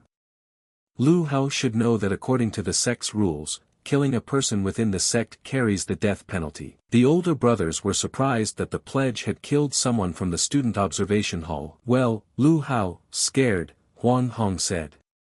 Dared to cause chaos in the disciple observation hall, finally he will die. But Hao Lu wasn't scared since he entered the disciples' observation hall. The guy thought that Hao Lu wasn't ready to die since he was afraid, but he was wrong. Lu Hao asked everyone to listen to him and told them that Huang Hong had ordered his subordinates to unjustly kill his roommate, Xiao Zimo. If Lu Hao should die for killing someone, then Huang Hong should be sentenced to death. And if everyone doesn't believe that Lu Hao's neighbor died because of Huang Hong, then many outer sect disciples can confirm it. Huang Hong's uncle told him to keep his future affairs clean and leave no clues. He can't help Huang Hong forever. It is true Huang Hong also committed murder, according to the sect rules Huang Hong must be punished, said the other disciples. This kid wants to drag his nephew along with him, thought Huang Hong's uncle. Since both sides are guilty, according to cult rules, one of the guys has to die. Why don't the two of them have a duel to the death and see whose truth is stronger? In a duel to the death only one of the guys can survive, the survivor will be charged with whatever the guys say. Great Lu Hao will be able to openly kill Huang Hong in front of everyone. He couldn't wish for anything more. In 3 days, the boys will meet in the arena of death to see who survives. Huang Hong began to beg his uncle not to do this. He thought that he couldn't defeat Lu Hao. Shut up, said Uncle Huang Hun, or if he didn't do it they would both die. The uncle promised the kid he'd help him take down Lu Hao. And the kid has nothing to fear. After that, the news of the death match between rookie Hao Lu and inner sect disciple Huang Hong spread throughout the sect. Everyone thinks that newcomer Hao Lu has no chance. After all, to dare to fight to the death with the nephew of the sect elder is to condemn himself to certain death. Lu Hao sitting by his neighbor's grave reflected on the fact that he had almost finished off Huang Hong and the divine dragon bloodline was almost enough to kill him. The elder is confident that Huang Hong will win, perhaps he is up to something. Lu Hao thought and decided to prepare carefully. If he breaks through to the true Qi stage in 3 days, can he just smear Huang Hong and his uncle? 3 days later, Lu Hao successfully broke through to the first stage of true Qi and was able to become stronger. Now even if he had a true Qi stage expert in front of him, he would be able to defeat him and avenge his neighbor. When the guys met in the arena of death, everyone realized that the newcomer had really shown up and he wasn't afraid of death. The duel began and Huang Hong decided that Lu Hao had barely beaten him a few days ago and he admits that it was his mistake. But today, Huang Hong decided not to give Lu Hao a single chance, he must kill him. But after 3 days, Huang Hong, who was at the first stage of true Qi, was able to break through to the 3rd stage of true Qi. But Huang Hong used strengthening elixirs while Lu Hao did not, and how did he only have the courage to come to the arena of death? If one can still defeat the first stage of true Qi at the Qi condensation stage, then the 3rd stage of true Chain has no chance. When the fight started, Huang Hong used the ghost strike and sent Lu Hao to his buddy. The people who were watching the fight thought that there was no point in watching this fight further, because it would be a one-sided massacre. But there was no way they expected that Lu Hao would be able to repel Huang Hong's ghostly attack in one fell swoop. Hao Lu was able to hit Huang Hong, aka at the 3rd stage of true Qi condensation. Brad Huang Hong was just not paying attention, he thought that the Qi condensation stage would never be able to defeat him. Fortunately Huang Hong has a top-quality sword that his uncle gave him. Even if he were to fight someone at the 4th stage of true Qi, Huang Hong would have a chance to win. Weapons are divided into 6 classes: ordinary quality, superior quality, excellent quality, superior quality, incomparable quality, and divine quality. The higher the grade of a weapon, the greater its power. Some weapons of divine quality can level an entire city with a single blow. A top-quality weapon increases its wielder's strength by 1 stage. It turns out that Huang Hong is now at the 4th stage of true Qi. Hao Lu doesn't stand a chance. After all, the top-quality sword of righteous Qi is Huang Hong's final trump card, thought the guy and the audience. But the 9 transformations golden dragon technique was stronger than the sword of supreme righteousness. Lu Hao once again struck Huang Hong in one fell swoop and broke his sword. Huang Hong's uncle greatly wondered how Hao Lu was able to crush a top-quality sword. It's impossible.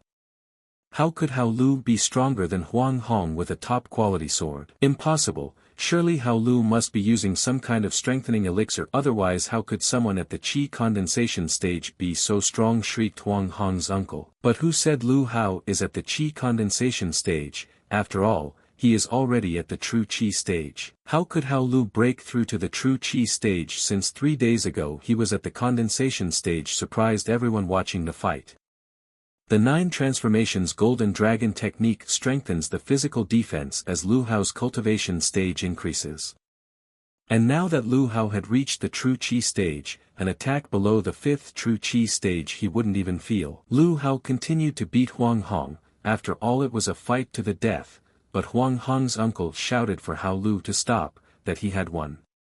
And if Hao Lu spared Huang Hong, his uncle would give him 100 chi condensation pills and 100,000 gold pieces. The fans thought that Huang Hong would stay alive because Hao Lu would collect these pills for several decades. But the old dog didn't realize that even if he gives the whole world to the guy, Hao Lu doesn't need him.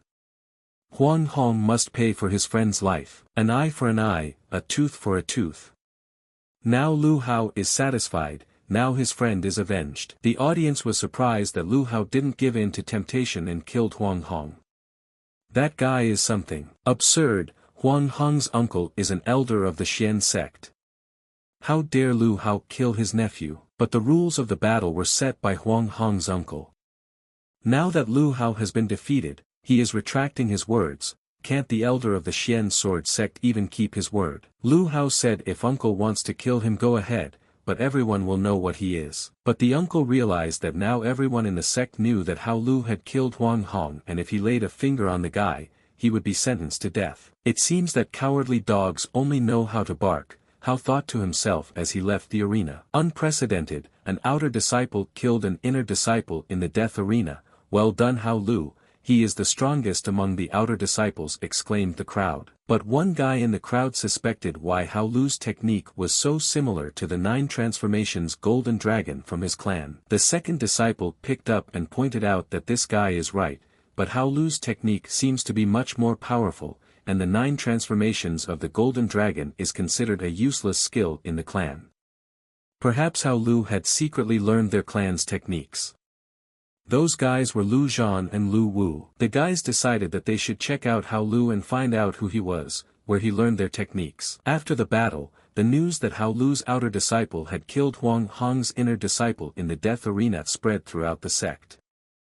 Everyone was saying that Hao Lu had avenged his friend and deserved praise. A month later, with only 3 days left before the inner and outer disciples' competition, after a month of intense cultivation in the looking glass, Lu Hao had reached the 3rd stage of true qi. He is obliged to become an inner disciple. At the stage of true qi he can use righteous qi. After the battle with Huang Hong, it was clear that righteous qi greatly increases the power of attack.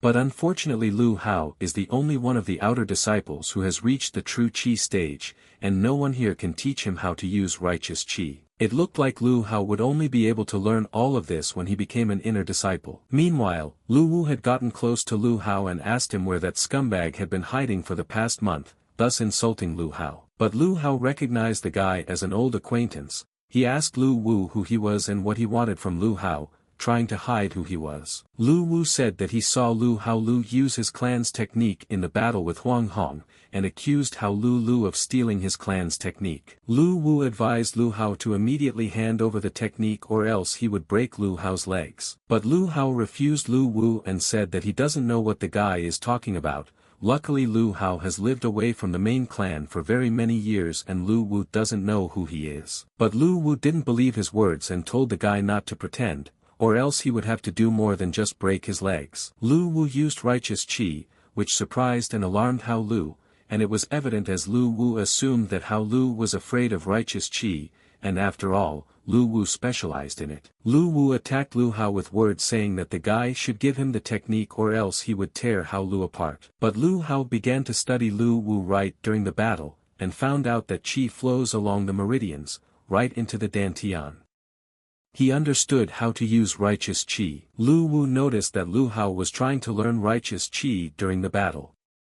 Lu Wu intends to teach Lu Hao righteous qi well, but it seems that Lu Hao has already learned righteous qi and wants to try it already soon. Gu Chen, who heard that Lu Wu had attacked Lu Hao, rushed over to separate the guys. But when they arrived at the battle site, they noticed that Lu Wu and Lu Hao were still continuing the battle. Gu Chen had been in the inner sect for a long time, so he had a good understanding of how strong inner disciples were. The inner disciples are not only talented, but also have access to the resources of the sect, and are similarly trained by renowned masters. And that was the reason why the young Gu clan head was worried that Lu Hao didn't stand a chance. Lu Wu is at the 5th stage of true qi still and specializes in righteous qi, which is why no one would mess with him. Lu Hao is only an outer disciple, so Gu Chen hoped that he would be fine. The young Gu clan head warned Lu Wu not to dare touch Lu Hao. Noticing that Lu Hao had defeated Lu Wu, who was at the 5th stage of true qi, Gu Chen couldn't believe his eyes. The guys were even more surprised when they learned that Lu Hao had not only been able to defeat Lu Wu, but had also studied righteous qi in parallel. This is not possible, Gu Chen thought to himself.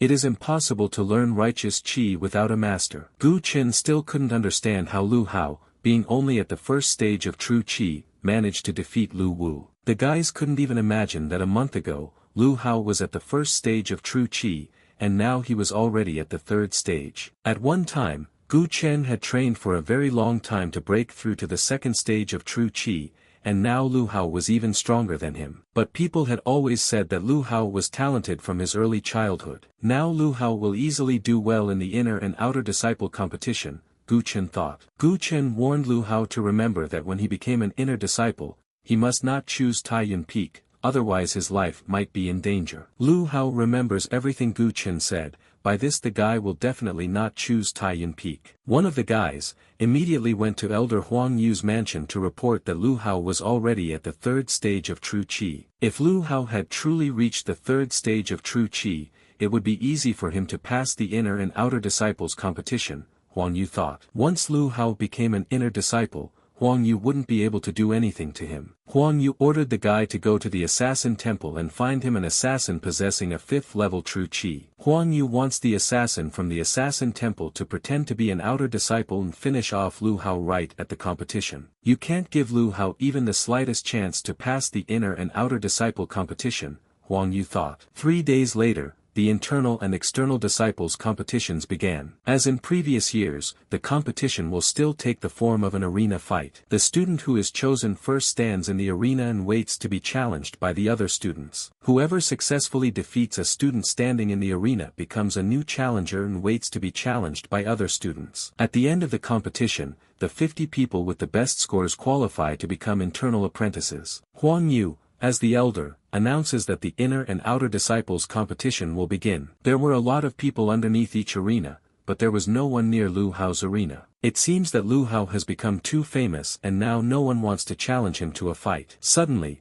a guy in a black cloak came out from somewhere and declared his desire to challenge Lu Hao. The disciples didn't expect that anyone would dare to challenge Lu Hao, because even inner disciples wouldn't be able to defeat Hao Lu. Lu Hao accepted the black-cloaked guy's challenge with great pleasure. Hao Lu thinks that this person is weak, but it is actually the same professional assassin that Huang Yu hired at the assassin temple. This assassin is at the 5th stage of true qi, which is more than enough to massacre Lu Hao. Lu Hao didn't want to unleash a full-scale battle and suggested that the guy fight at a slower pace. The guy, eager to kill Lu Hao faster, drew his sword with righteous qi rushed at him. Righteous qi on the sword required very high control skills. Lu Hao hadn't quite mastered this technique yet. Guy laughed at Lu Hao, who had never seen the righteous qi on the sword. The guy said that he could teach Lu Hao this, but he would have to pay for it with his life. Did Lu Hao really think that he could withstand sword strikes with righteous qi? All the disciples thought that the guy in the black cloak had done away with Lu Hao. And this is your best student? Asked the guy, since it only took him a few minutes to finish him off. But who said Lu Hao was dead,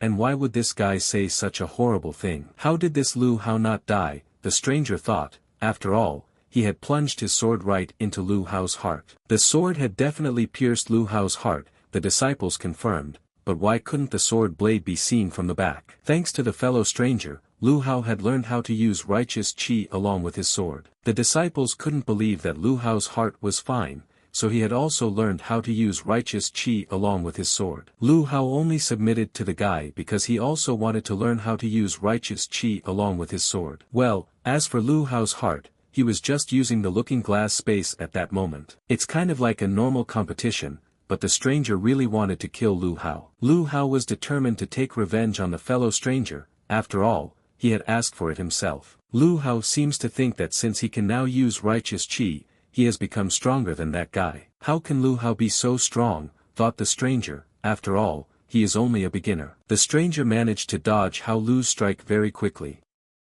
What kind of skill is this? It's an instant void technique that is only used in the assassin's temple. One of the elders realized that this guy was from the killer temple and ordered him to be caught immediately. If the killer kept fighting, he'd be dead. So he didn't care about anything. He had to get out of there. His technique was an instant void. It's too fast, that's why the guy is impossible to catch up with. But Lu Hao, using righteous chi along with his sword plus using 30,000 zloty earth vein stones for reinforcement, he was still able to catch up with the guy. Lu Hao himself didn't expect it to be so strong. At least Lu Hao didn't waste 30,000 worth of earth vein stones. Meanwhile, while all the disciples were admiring Lu Hao's new achievements and considered him as the god of the outer disciples, one of the elders gave orders to notify everyone that the Xian sword sect had been attacked by an assassin temple, and to immediately find out how this assassin had infiltrated the sect. Fortunately, the assassin is dead, Huang Yu thought, and there is no evidence that he had anything to do with it. But even the assassin couldn't kill Lu Hao. Now he would have to go while the bank. Despite a few accidents, the competition was successfully completed. An elder Huang Yu will announce the disciples who have successfully become inner disciples. Disciple Chu Zhongluan defeated 5 disciples and was chosen by Xian Jian Peak and Hao Yu Peak. He could choose one of the two. Disciple Li Xin defeated the 4 disciples and was selected by Fei Xing Peak and Alchemy Dan Valley. It's finally over, Lu Hao thought, and he was very curious about the peaks that had chosen him. Hao Lu's disciple has defeated 1 assassin and is not selected by any peak, so he remains an outer disciple, Huang Yu stated. But Lu Hao thought that he had done well in the competition. Why wasn't he chosen? Grading was always based on the number of people a disciple defeated. And Lu Hao had only defeated 1 person, so he didn't give up on anyone. The disciples began to resent that it wasn't fair. After all, they considered Lu Hao a genius who had defeated a murderer. All of the sect elders had been bribed by Huang Yu, so he was sure that no one would choose Lu Hao, and now he would have the opportunity to kill Lu Hao. But suddenly, Peak Tai Yun said that he was quite willing to accept Hao Lu into their lineup. Tai Yun Peak hasn't accepted any new disciples for years. So why did Mo Feifang make an exception today? Huang Yu won't let them accept Lu Hao. But who said that Huang Yu has the right to decide anything? For Peak Mo Feifang Tai Yun. What a powerful chi field. Hasn't Mo Feifang become ordinary trash, thought Huang Yu. The disciples didn't understand what was going on at all anymore, and how Huang Yu couldn't withstand Mo Feifang's pressure. Mo Feifang was a disciple of the sect head and only went to Tai Yun Peak after the head was deposed. In terms of seniority, Huang Yu is slightly a generation behind Mo Feifang. Mo Feifang once again asked Lu Hao's consent in entering Tai Yun Peak. But Tai Yun Peak is notorious as a useless place, and no one would risk their future by recklessly entering this peak. Lu Hao thought the other peaks were cool, but they were just steeped in corruption and hypocrisy.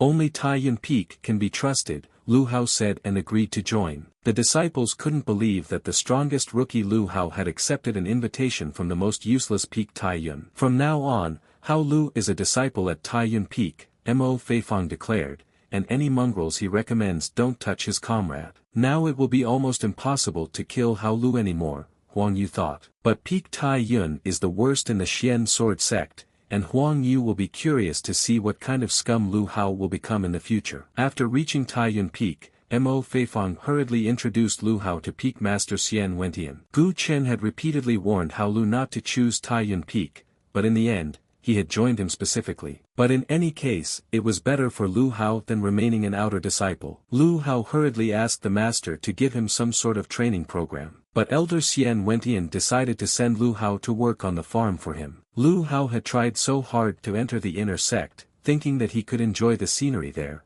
but he ended up being forced to weed. However, after becoming an inner disciple, Lu Hao learned about a system only available to inner disciples. Disciples of the inner sect can perform sect tasks to gain contribution points. For example, now that Lu Hao was farming at Tai Yun Peak, he could get 10 contribution points. And if you accumulate enough contribution points, you can go to the library to exchange them for texts or whatever. However, one skill would be worth at least a few thousand contribution points, Lu Hao thought. And how much Lu Hao would have to save up contribution points by farming? Suddenly, the elders from the inner sect came and asked Lu Hao to give them his glasses or else they would break his legs. Again, the elders are trying to steal contribution points from the newcomer, Lu Hao thought, but by the way, the sect allows you to take away contribution points from others. The elders thought that Lu Hao was just a little stronger than the outer scum, so they decided to show him their strength. But not so, because according to Lu Hao, it was the older ones who should share contribution points with the younger ones. After taking down all the seniors,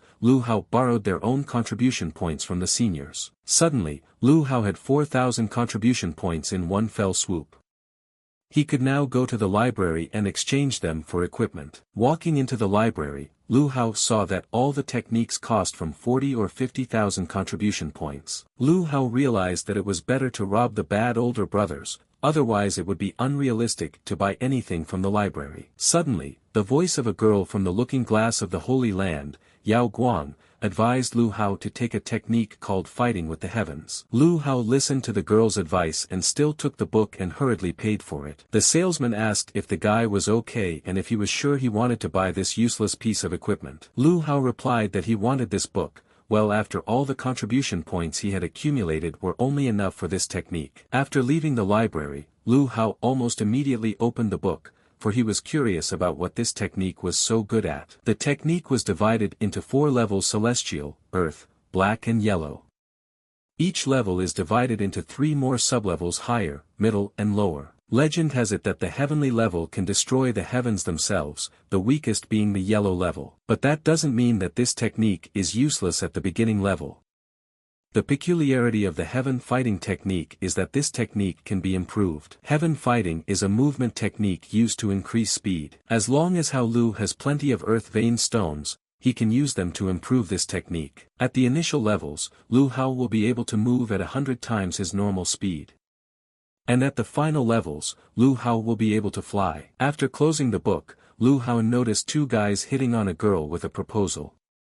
They were Lu Zhao and Lu Wu. The girl thought them unworthy, and she didn't care at all what family they were from. After all, the girl was already in love with Lu Hao, who was willing to die for her friend. Lu Hao's limbs went numb from the surprise and he dropped his book on the ground. The beautiful girl, realizing that Hao Lu had heard everything, became embarrassed and ran away. And how only Hao Lu dared to steal a woman from Lu Zhao, Lu Wu thought. After all, he had not yet paid back Lu Hao for last time. Last time, Lu Hao had used righteous qi to attack stealthily and rendered Lu Wu unconscious for several days. It's time for payback, Lu Wu thought. Lu Hao still had a lot of things to do, so he knocked out Lu Wu with one punch. Lu Zhan was very angry at Lu Hao. After all, the guy dared to touch his brother. Lu Zhan is at the 6th stage of true qi. He is much stronger than Lu Wu, and it looks like Hao Lu is definitely screwed now. But who did this Lu Zhan think he was, and who gave him the right to threaten Lu Hao in the first place? Lu Hao didn't care who Lu Zhan was or what family he was from, and since he wasn't from the Xian sword sect, Lu Hao could finish him off right there. Since Lu Hao thinks he is so strong, the boy's older brother, Lu Wei, will return from the mission in 10 days. Will Lu Hao dare to fight him in the arena? Asked Lu Zhan. It's funny, because Lu Zhan himself wanted to deal with it, and now he's hiding behind his older brother, Lu Hao thought. If Lu Hao could defeat Lu Wei's older brother Lu Wei, Lu Zhan promised that he would give him 100,000 gold and some awesome weapons. But what fool would agree to such a thing? Because no matter how much they offer him, life is more precious than any money. But no matter what or who, Lu Hao still accepted Lu Zhan's offer. Lu Hao seems to have lost his mind. He's only at the 3rd stage of true qi, while his opponent is at the 9th stage of true qi. He doesn't stand a chance. Lu Hao almost skipped a stage and killed Huang Hong, who was at the qi condensation stage, and with Lu Wei, they are both at the true qi stage, so it's unknown who else will win. Everyone believes that Lu Zhan's elder brother is at the 9th stage of true qi. But Lu Wei has a weapon that enhances his combat power, and his true strength is comparable to the 1st stage of the holy martial art. Lu Zhan noticed that Lu Hao's movements had 100% of the Lu family's skills, and the guy hoped that Lu Wei would find out where he got those skills from. At dinner, the elder decided to ask Lu Hao if it was true that he was going to have a duel. When Xian Wentian had first gotten to Tangyun Peak, he had behaved the same way as Lu Hao, which he was now very ashamed of. Now Lu Hao is punished and will eat chicken ass, and Xian Wentian and Mo Feifong will eat everything else. Mo Feifong had heard that Lu Hao could get 100,000 gold coins if he won. Lu Hao must be fighting alongside the others in search of justice. Hao Lu is obligated to win.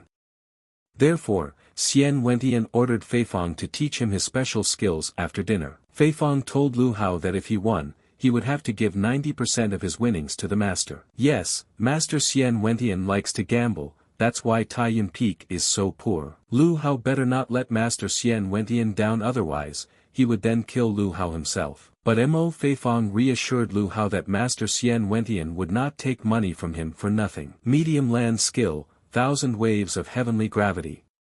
This skill Mo Fengfei had learned by accident. This is what Fengfei wants to teach Lu Hao, because this martial skill is like thousands of waves. After reaching a high level, Lu Hao would be able to overthrow rivers and oceans and destroy the entire world. The Lu Wei that Lu Hao is about to fight is not so simple. He is stronger than the 9th stage True Qi. To help the master win gold coins, Lu Hao must learn how to use this skill. Lu Hao would be using this skill for the first time, so it was not known if he would be able to learn it quickly. In the beginning, Feifong was only able to use 5 waves, but Lu Hao is very talented, so he will have at least 2 waves. Feifong was thrilled that Lu Hao was able to use the 7 waves immediately. Lu Hao hoped that it wasn't bad for the first time, and did everything right. Feifong praised Lu Hao, now he could definitely prepare to share money with the master. 10 days had already passed, and the day of the battle had arrived. Everyone had already gathered at the arena, including Xuer, only Lu Hao was waiting. Isn't Lu Wei ashamed to fight someone who has only become an inner disciple? Lu Wei didn't understand why Xuer was so worried about a stranger. After all, in Lu Wei's opinion, this guy is bullying his family, and he can't just silently watch it. Approaching the arena, Lu Hao recognized the girl who had helped him not too long ago, and now she was worried about him. Xuer tried with all her might to convince Lu Hao that he didn't belong there, because Lu Wei was very strong. Lu Hao calmed Xuer down and moved towards the arena. He was confident that he wouldn't lose. Lu Wei didn't expect Lu Hao to dare to come, even though the battle wasn't to the death. After all, the rule says you can do anything you want, as long as you don't kill. Lu Wei asked Lu Hao if he was willing to be without arms and legs, and if he was willing to tell where he stole the Lu family techniques from. Lu Hao only laughed at the fact that Lu Wei thought he was the winner before the fight even started. Lu Hao really is as arrogant as the rumors, Lu Wei thought. Big brother Lu Wei started the fight, immediately using righteous qi. Everyone thought that Lu Hao was finished. But Lu Hao repelled his opponent Lu Wei's attack with one slight movement of his hand. Lu Hao thought that Lu Wei's older brother Lu Wei at least knew how to fight, but it turned out that he didn't. Lu Wei was just testing Lu Hao's skills, but really, he didn't expect that the guy was really a bit strong. Eldest brother used the black level dragon spike technique. Even at the 8th stage of True Qi, one might not be able to survive after this technique. Even so, Lu Hao was able to repel Lu Wei's punch and hit him back. Don't panic, Lu Wei stated. Lu Hao was just taking advantage of his carelessness. Lu Wei just needed to pull himself together. Is this really all Lu Wei can do? Lu Hao thought to himself.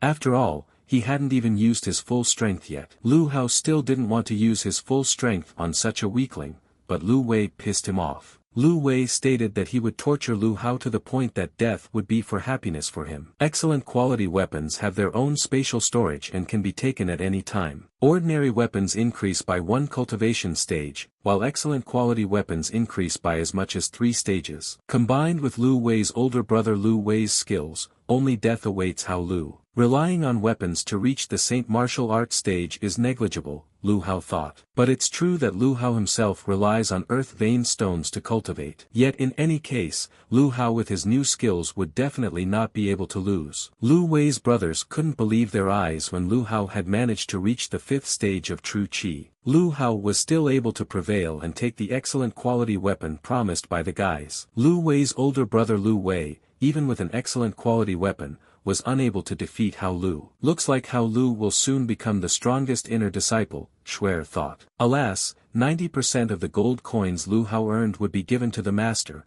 but at least he now had an excellent quality weapon. Looking into the looking glass, Lu Hao didn't find his excellent quality weapon there, although he definitely remembered putting it there. That weapon was not suitable for Lu Hao's technique, so the looking glass girl let Yao Guang's looking glass absorb it. Weapons of excellent quality are a mere trifle, for the benefit of fixing the looking glass is far more important. Yao Guang's looking glass can regenerate its gems by absorbing weapons. The higher the quality of the absorbed weapon, the faster and regenerate gems. Lu Hao could see that the second gem had already started to recover. Once the second gem finished recovering, Lu Hao's combat power would triple. If Lu Hao could increase his combat power by 3 times, it would definitely be better than excellent quality weapons. Now Lu Hao wants to find as many looking glass weapons as possible, as it's a great way to quickly increase his power. Suddenly, the same girl who was surrounded by Lu Zhan and Lu Wu last time appeared on the doorstep. The girl came running to alert Lu Hao that his friend Gu Chen had been injured. Gu Chen was on a mission with a girl and suffered a hidden attack from Elder Huang Yu. Lu Hao could no longer contain his anger towards old man Huang Yu.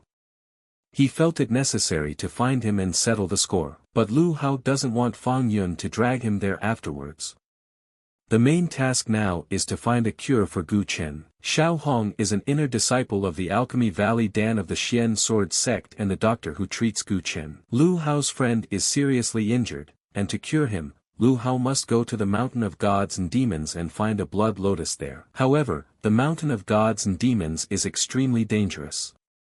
Lu Hao can either watch his friend die or risk his life to find the blood lotus. Of course, Lu Hao will go to the Mountain of the Gods to find a blood lotus for his friend. But Lu Hao must remember that Xiao Hong would only be able to keep his friend alive for 2 months. And that was why Lu Hao would have to find the blood lotus during this time. But who would allow this outsider to stay in the Dan Alchemy Valley, stated Xing Lin, the inner disciple of the Dan Alchemy Valley, grandson of the Valley Master. Does Xian Lin really want to prevent Gu Chen's rescue, thought Xiao Hong. Xing Lin couldn't let the friend of the man who killed his brother Huang Hong stay there. He is the grandson of the master of the Dan Valley Alchemy Valley.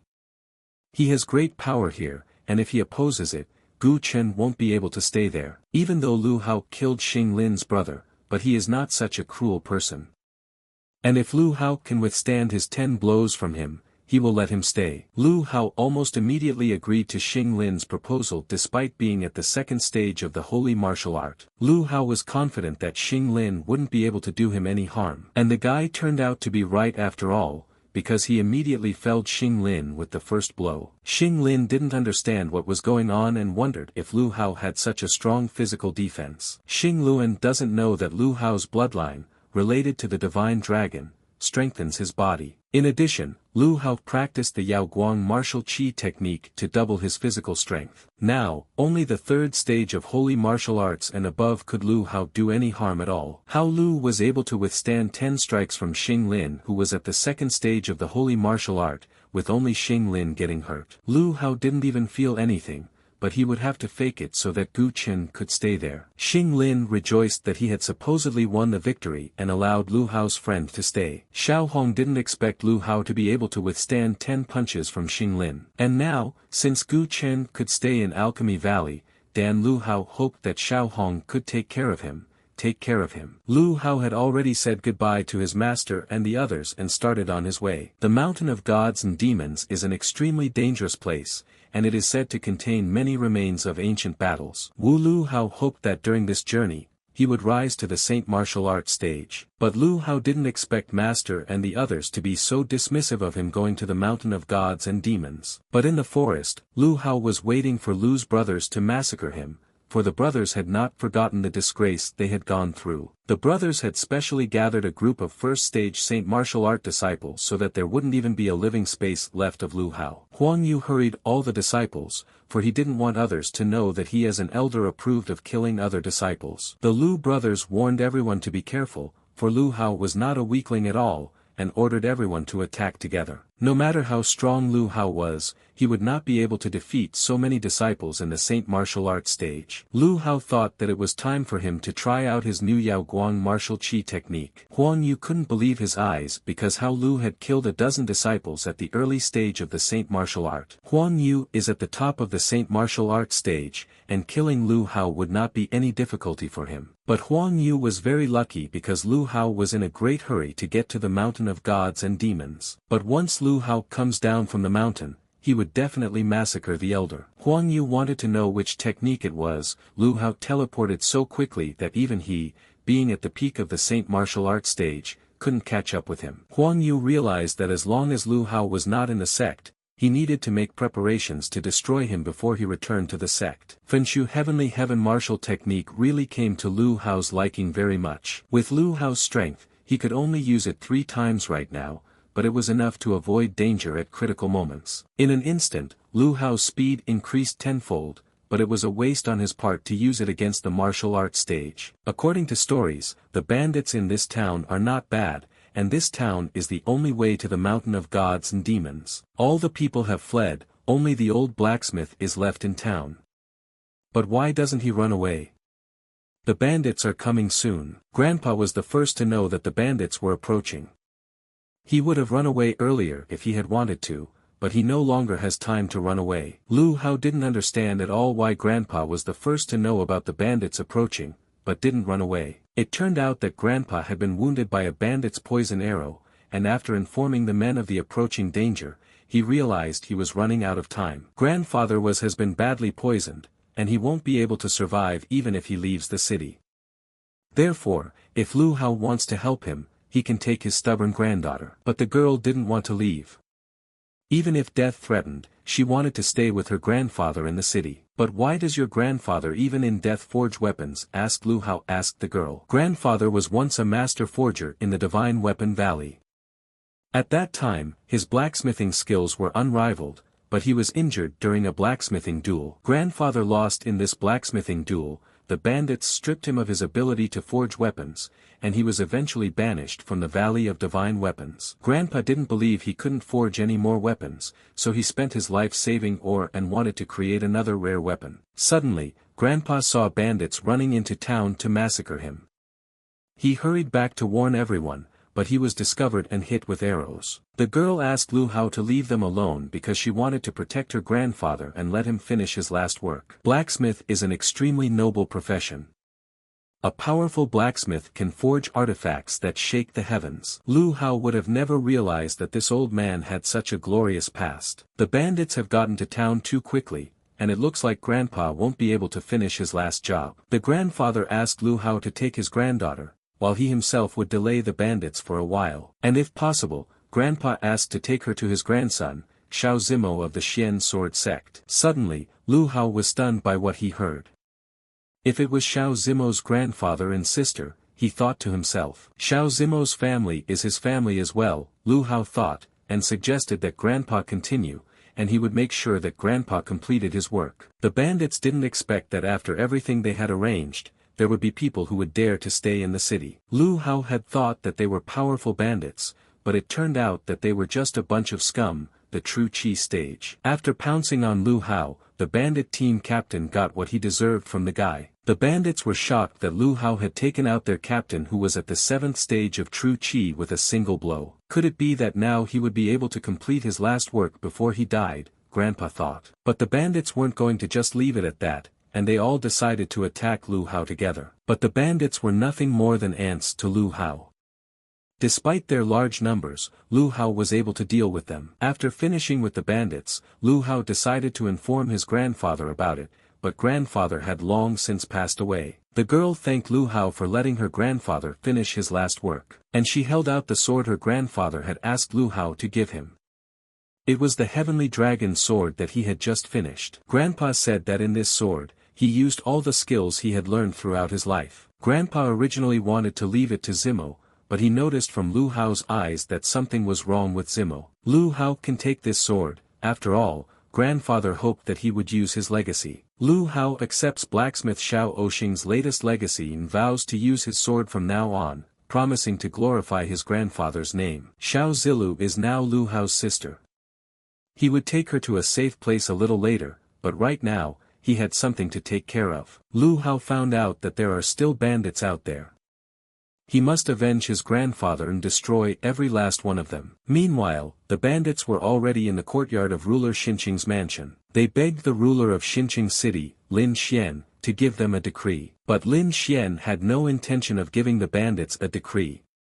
It was better for them to just kill her quickly. Bandit leader Sha Biao had no problem killing Lin Xian, but he wanted to have some fun with her first. Furious, Lu Hao walked into the courtyard of the mansion and saw that the bandits were bullying the ruler of the city. Lin Xian told Lu Hao to run away from there as she believed that he would not be able to defeat them alone. But Lu Hao didn't come there to save Lin Xian, he only came for revenge. Sha Biao was very annoyed. After all, Lu Hao had dared to kill the people on his team again. But Lu Hao was determined to put down all the bandits, including their leader Sha Biao. The bandits were shocked that Lu Hao, being only at the 5th stage of true qi, was able to take down their ringleader. But although Lu Hao was currently at the 5th stage of true qi, thanks to the divine dragon bloodline, his strength had reached the 2nd stage of the holy martial art. Well, when combined with the heavenly dragon sword, increasing by 3 stages of cultivation, Lu Hao was now strong enough to equal the 5th stage of the holy martial art. Even though he is only at the 5th stage of true qi,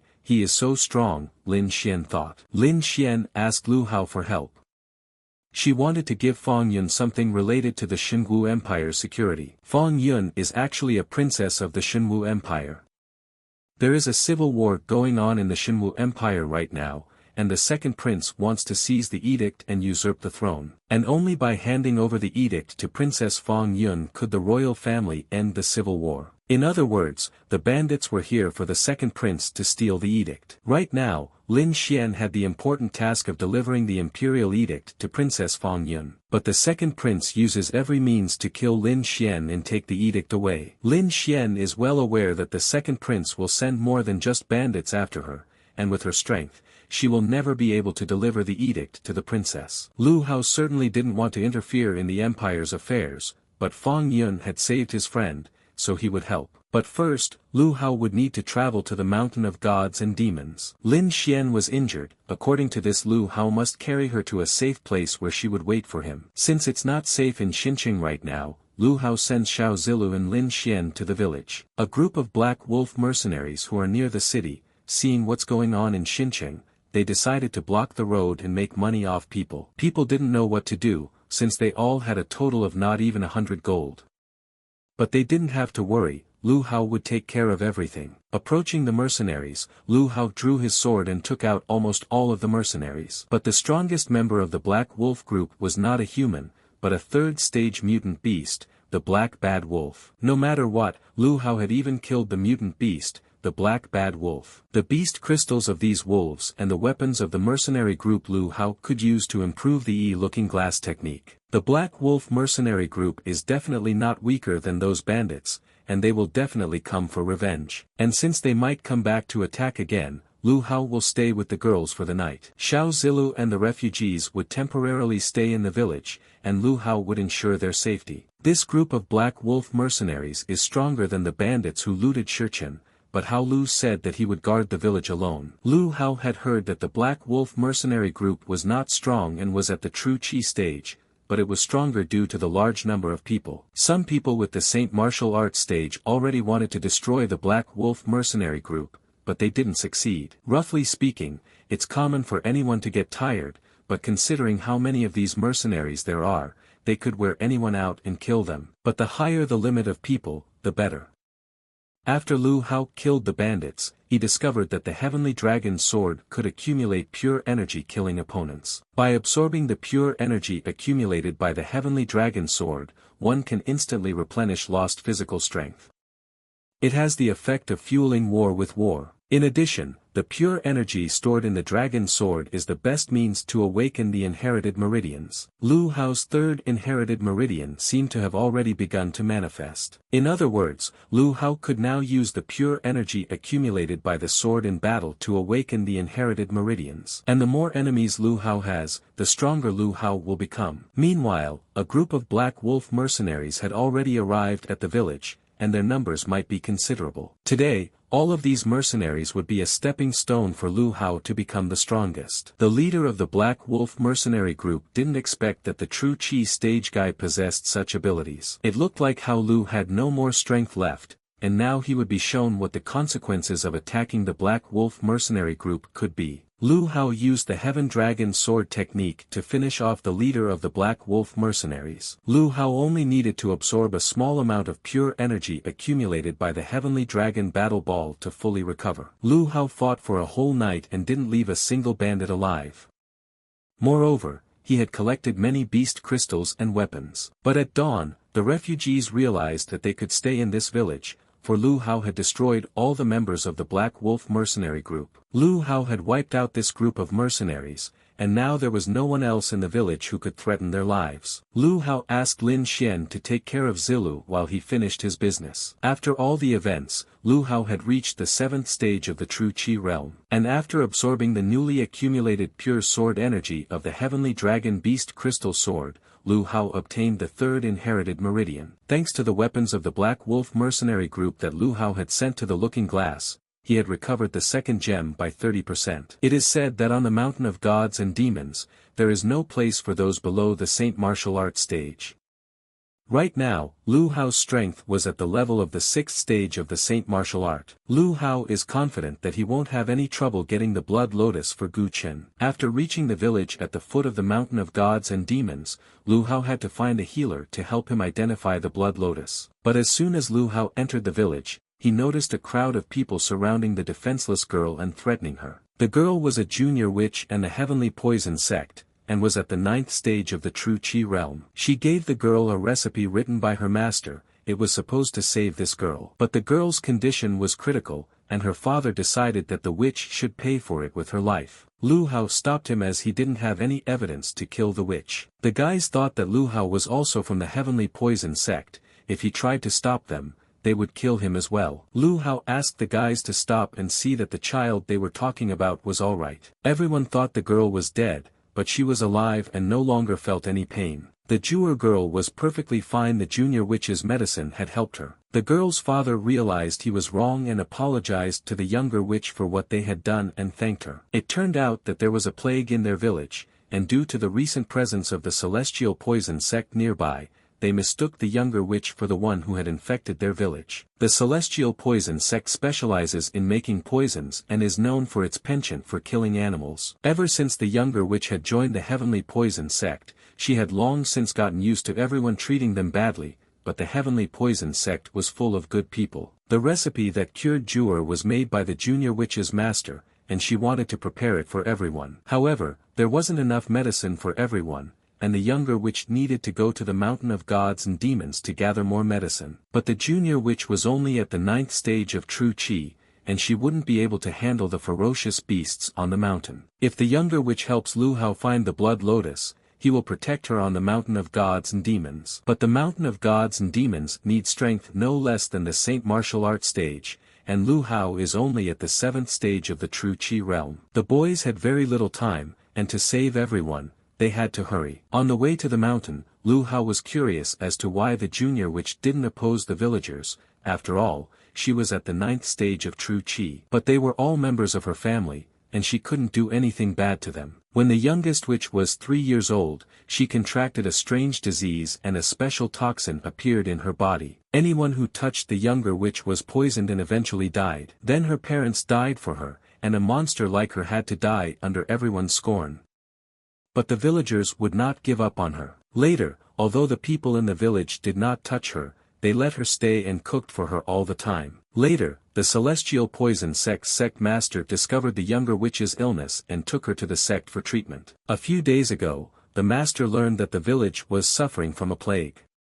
So he wrote a recipe and asked the youngest witch to come back and save everyone. And later, everyone just thought that the medicine had harmed the little girl Jewer. Lu Hao thought that the younger witch was very lucky to be born in this village. The younger witch thought so too, so she didn't fight back and obligated herself to heal everyone. The guys reached a large medicinal valley, the one Lu Hao needed. The blood lotus is somewhere there. Lu Hao had finally found a blood lotus, and there were surprisingly many of them. Time was running out. Now the boys needed to find the medicines the villagers needed. With that much medicine, the younger witch would be able to cure everyone. Suddenly, a Saint martial arts stage snake that even a junior witch wouldn't be able to suppress came out from somewhere. The younger witch could use the poison on her body to kill the snake, but given the snake's power, it would most likely be her who would die. Lu Hao shocked the younger witch by easily killing a 4th stage holy martial arts snake. It turned out Lu Hao had attracted this snake on purpose. He just wanted to obtain some beast crystals. But it seems that the guys had mistakenly entered the lair of the snake stage of the holy martial art. The younger witch suggested that Lu Hao should leave sooner rather than later,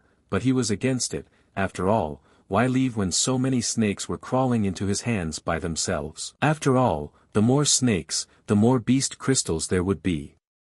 Besides, Lu Hao had a lot of energy left. Lu Hao very quickly dispersed so many snakes of the holy martial art stage. Now, with so many beast crystals, Lu Hao hoped that he could fully recover the second gem in the looking glass. After returning to the village at the foot of the mountain of gods and demons, Lu Hao began to say goodbye to the younger witch, for he was in a great hurry. But at the meeting to the guys crawled barely alive Grandpa Lu, and again accusing the younger witch, went into the next world. Looking towards the village, the boys realized that there was not a single living soul in the village. Suddenly, the very master of the heavenly poison sect, the venerable black poison, appeared out of nowhere. How could a junior witch be so naive to believe a heavenly poison sect master? After all, the master is from the black poison sect, and why would he try to cure people from her village? The prescription he gave the younger witch only returned people to their original state for a while, and then they died even more painfully. Turns out it was the master who killed everyone in the village, and the spread of the plague was also his doing. But the plague wouldn't kill them,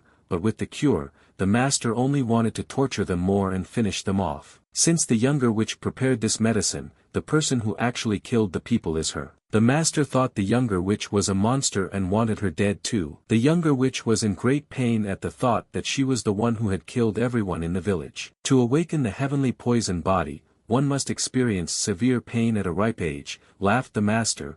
This was what he had been waiting for so long. The master was glad that the moment had come, and instantly dragged the younger witch behind him. Lu Hao realized that the master wanted to do something bad to the junior witch, but it's not like he could leave her in trouble. Upon reaching the heavenly poison sect, Lu Hao didn't expect to see so many disciples there. Suddenly, 2 disciples of the heavenly poison sect snuck up behind Lu Hao and wanted to kill him. After all, it was impossible for an outsider to know what was going on in the heavenly poison sect. Lu Hao noticed that the guys only had the first and second stage of the holy martial art, and realized that he was no match for them. Lu Hao wiped out almost everyone, but left this one guy. And if this guy has the will to survive, he should tell Lu Hao where the junior witch is. The guy tells me that the younger witch is behind a giant stone mechanism. The heaven poison sect master is also there, but the mechanism hasn't been activated yet. After breaking the stone, Lu Hao walked into the cave and was shocked by its sheer size, but he didn't understand what kind of mechanism that guy was talking about. Going a chud further, Lu Hao realized that the master wanted to sacrifice the junior witch to the celestial poison dragon to revive it. Realizing that the younger witch was in danger, Lu Hao hurried to help,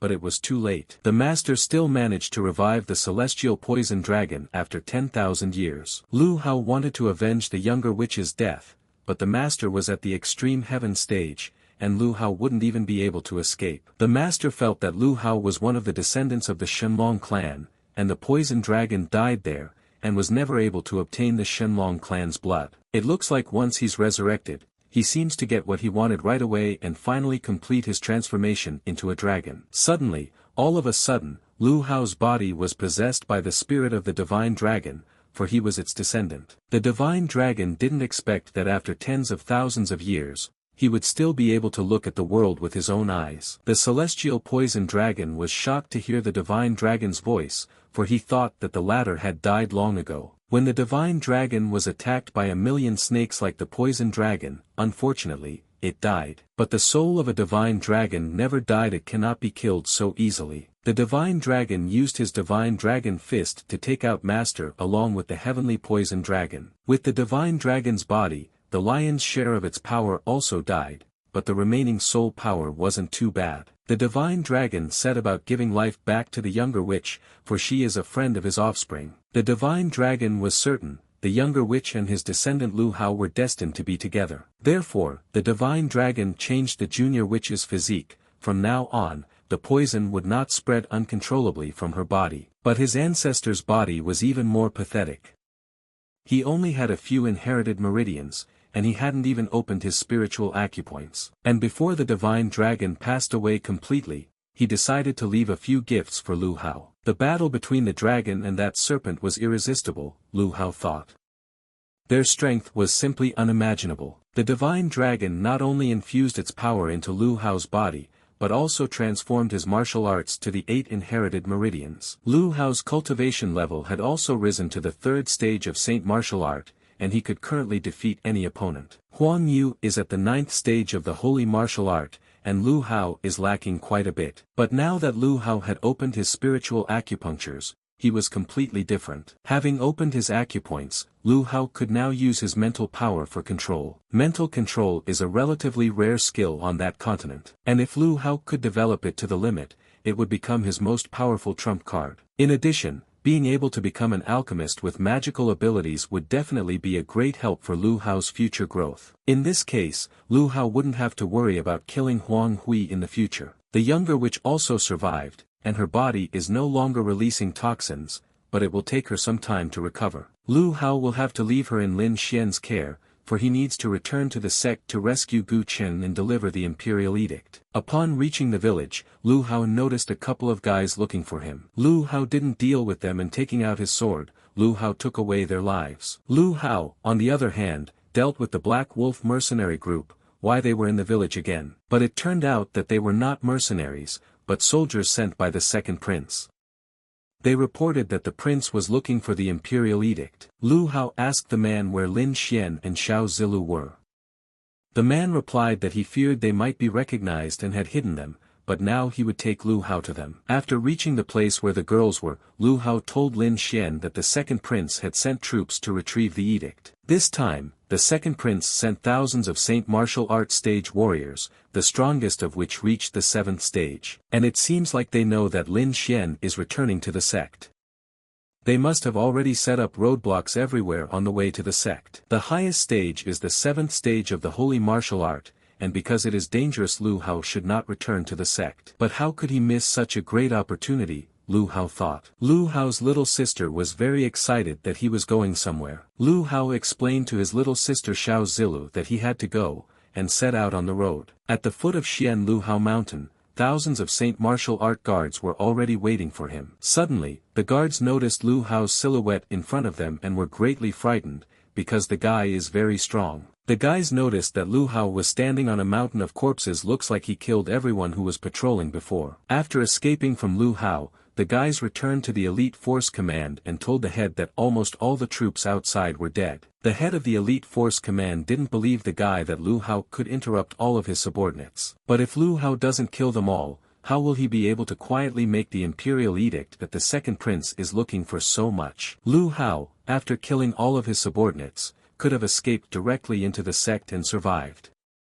However, since he dared to come to the head of the second prince's elite troops, he has no chance of escape. The head of the elite troops is the strongest god of war, not knowing defeat in hundreds of battles, below the holy martial art. Even so, Lu Hao destroyed the head of the elite troops with a single strike of his own. Lu Hao had interrupted many people, and the sword energy was enough to open 2 inherited meridians. He now had 10 inherited meridians. And now Lu Hao would definitely no longer have the slightest difficulty in destroying Huang Hong. After resting for a while, Lu Hao returned all who were Sword Xian and immediately handed the blood lotus to Xiao Hong and asked her to quickly craft a medicine for Gu Chen. Lu Hao also handed over the imperial edict to Fang Yun, and she immediately regained her royal power and set out to suppress the second prince's rebellion. If Lu Hao cures Gu Chen and they jointly report Huang Yu's setup, he would lose his position as an elder. Huang Yu felt that it was necessary to kill them even in the event, gaining notoriety. Lu Hao told his master that he was going to fight Elder Huang Yu because the latter had secretly tried to kill Lu Hao several times, and now he couldn't take it anymore. Lu Hao planned to kill Huang Yu and escape from the sect. He asked his master in advance to reject him as his disciple if it would affect the master in any way. Master didn't care what Lu Hao was going to do.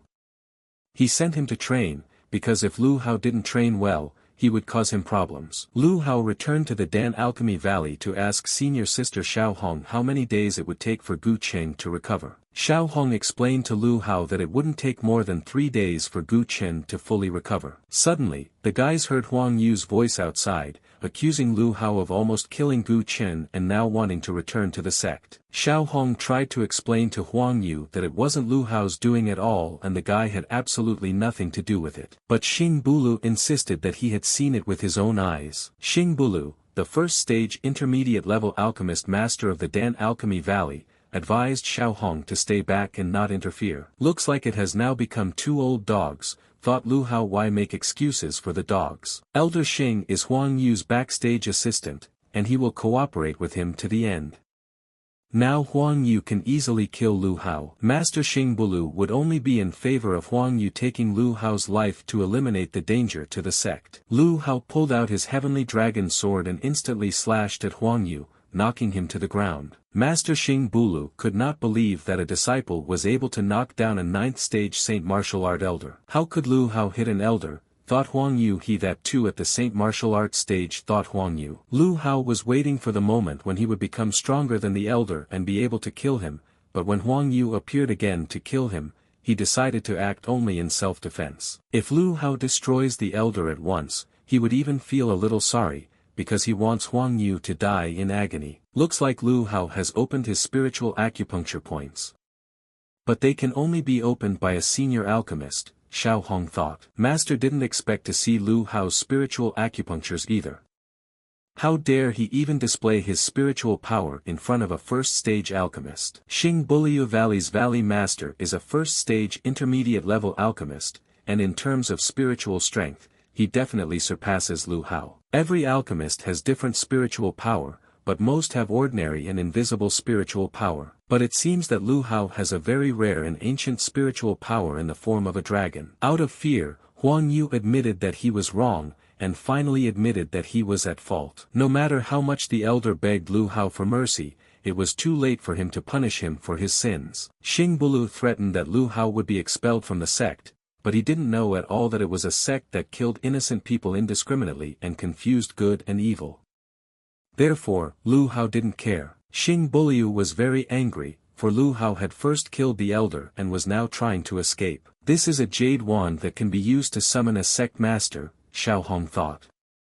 The sect master will be there soon. Lu Hao tried to get out of there quickly, but he couldn't because he was grabbed by the master. Upon arriving, Xia Liguang, the head of the Xian sword sect, asked the Dan Valley Alchemy Master if this was the same person who dared to kill Elder Huang Yu. This is not the first time, the master said. He had killed other students before and should be punished accordingly. But Lu Hao objected because all these people tried to kill him first, so was it wrong that he was forced to kill them? Xia Liguang has everything to do justice without caring about the truth of the matter. So it's easier for him to just find someone to answer for everything and then quickly make them pay up. Xiang Wentian had only been at his peak for a few years, and everyone had already forgotten about him. Xia Liguang didn't think that he wasn't interested in being the sect leader. Xian Wentian ordered Lu Hao to come and tell him the whole truth about what had happened. Lu Hao apologized to his master for making the mistake of killing Elder Huang Yu and was willing to give up being his disciple. What kind of nonsense is Lu Hao talking about? Xiang Wentian thought. After all, he just wanted to ask if they had harmed him. How could Xia Liguang dare to touch Xiang Wentian's disciple, because even if it was the emperor himself, he would have nailed him. Head Xian Wentian is just an old loser who is long overdue to go to the next world, Master Xing Bul said. It is high time for you to kill him. Xing Buliu seemed to be talking a lot, and Xian Wentian destroyed the elder. Is this old monster still so strong? Thought the head of the Xian Xia Liguang sword sect. Xian Wentian had the right to kill Xing Buliu, but his disciple must answer for killing the elder, or else the sect's rules would become a laughingstock. Master Xian Wentian punishes Lu Hao by saying that he will return at night and will be 3 hours old, standing in a corner, and he will only eat chicken butts for dinner. If rumors of Xiang Wentian's act spread, Xia Liguang would lose his face. The six-sect competition is in a year's time.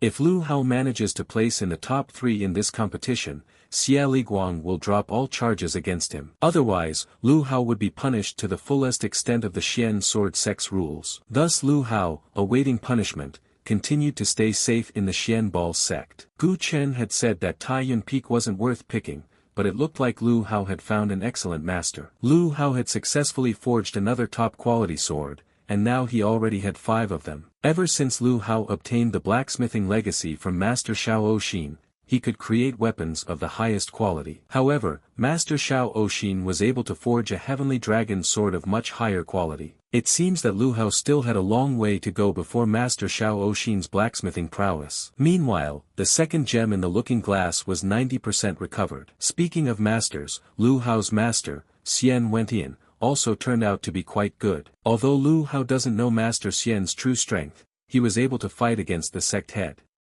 Perhaps Master Xian is even stronger than the sect leader. While walking down the street, Lu Hao met his friend Gu Chen and decided to approach him. Gu Chen didn't expect Lu Hao to reach the Saint Martial Arts stage so quickly. Now he definitely wouldn't be able to catch up with him. Going outside the sect really makes a person stronger. Lu Hao's hands itched to go out. When the guy escaped from his clan, he brought the treasure map of the ancient ruins with him. It so happens that the ruins are about to open, and Lu Hao can go there. Furthermore, ancient ruins are rarely opened.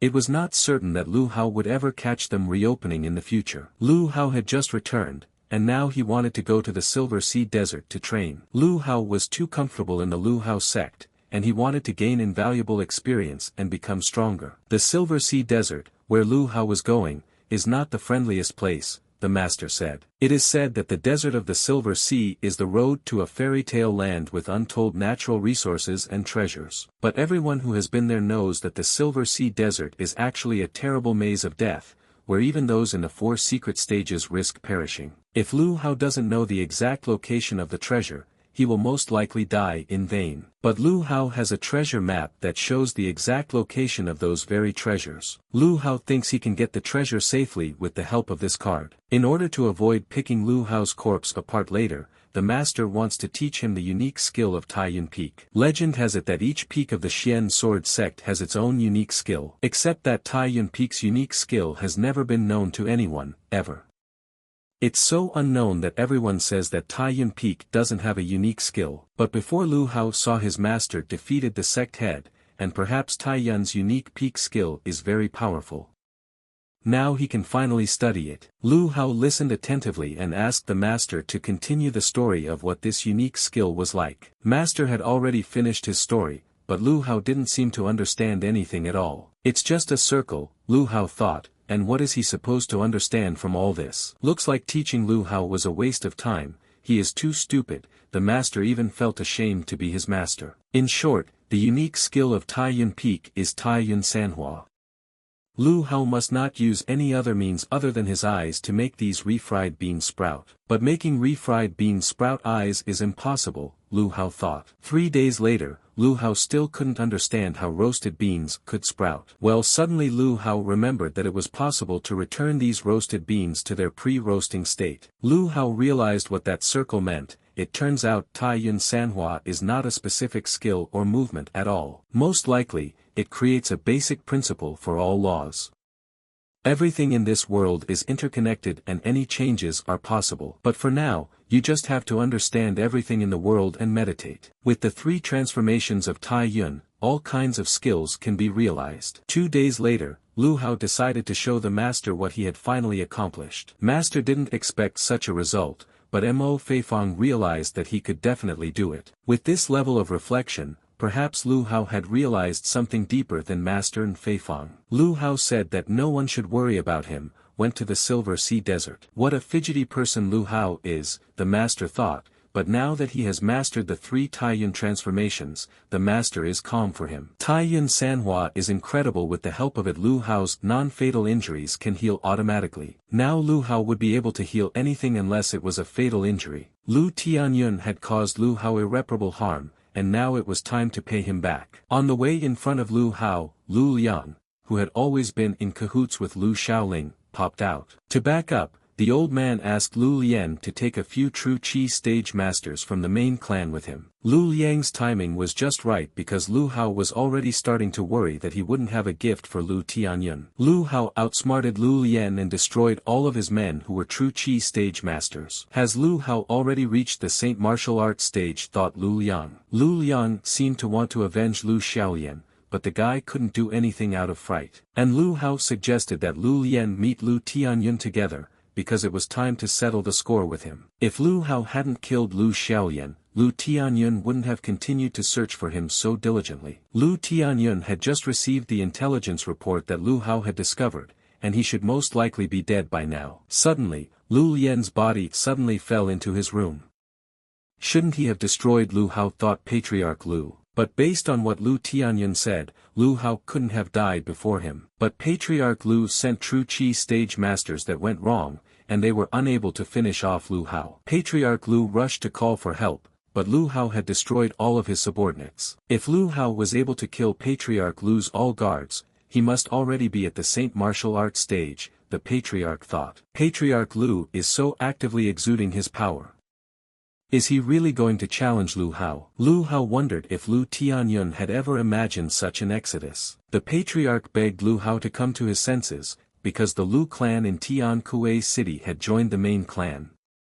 If he killed the Patriarch, Lu Songshi would come after him. But Lu Hao is still going to deal with Lu Songshi sooner or later. Considering that Lu Tianyun was still an elder, Lu Hao said etiquette could not be discarded, and sent the Patriarch straight to hell. And from this moment on, Tian Kuei City will never have the Lu clan again. 3 days later, Lu Hao was still able to reach that very six-sect city. Lu Hao had heard that if one passed this city, one could reach the Silver Sea Desert. Unintentionally, Lu Hao witnessed some crowd running after the guy, trying to grab him. They called the guy trash in the Xian Sword Sect, accusing him of stealing Beishan Sect's items. But this disciple of the Xian Sword Sect had won something that the Beishan Sect was interested in at the auction. In an auction, obviously the highest bidder wins, and thus, the guys were trying to steal from a disciple of the Xian Sword Sect. Coming up from behind, Lu Hao slapped the guy for offending a disciple from his sect. Saying that all the disciples from the Xian Sword Sect were complete bottoms,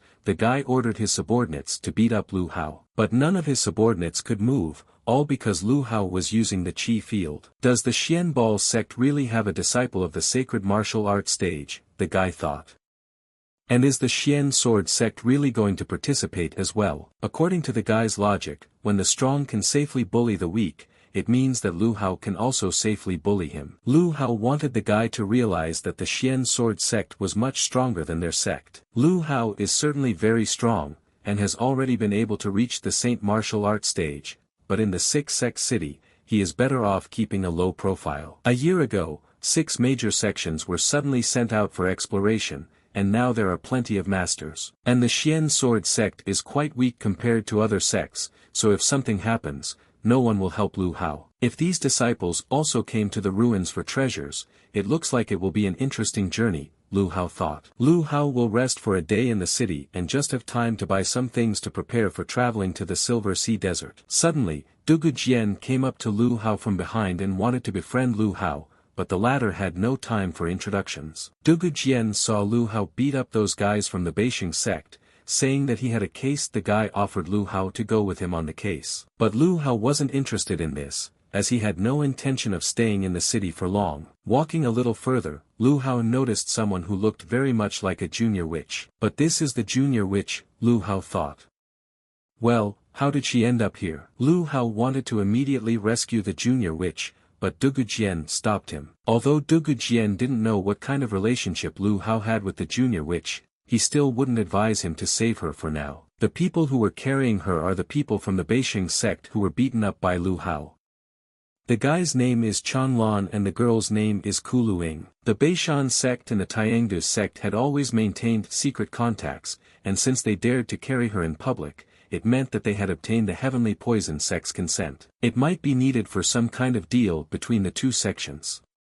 Therefore, if Lu Hao acted rashly, he would definitely be in big trouble. Dugu Jian had a way to save her and not get into trouble, but after that, Lu Hao would have to help him. Chanlan and Kuluing took the junior witch to the right place.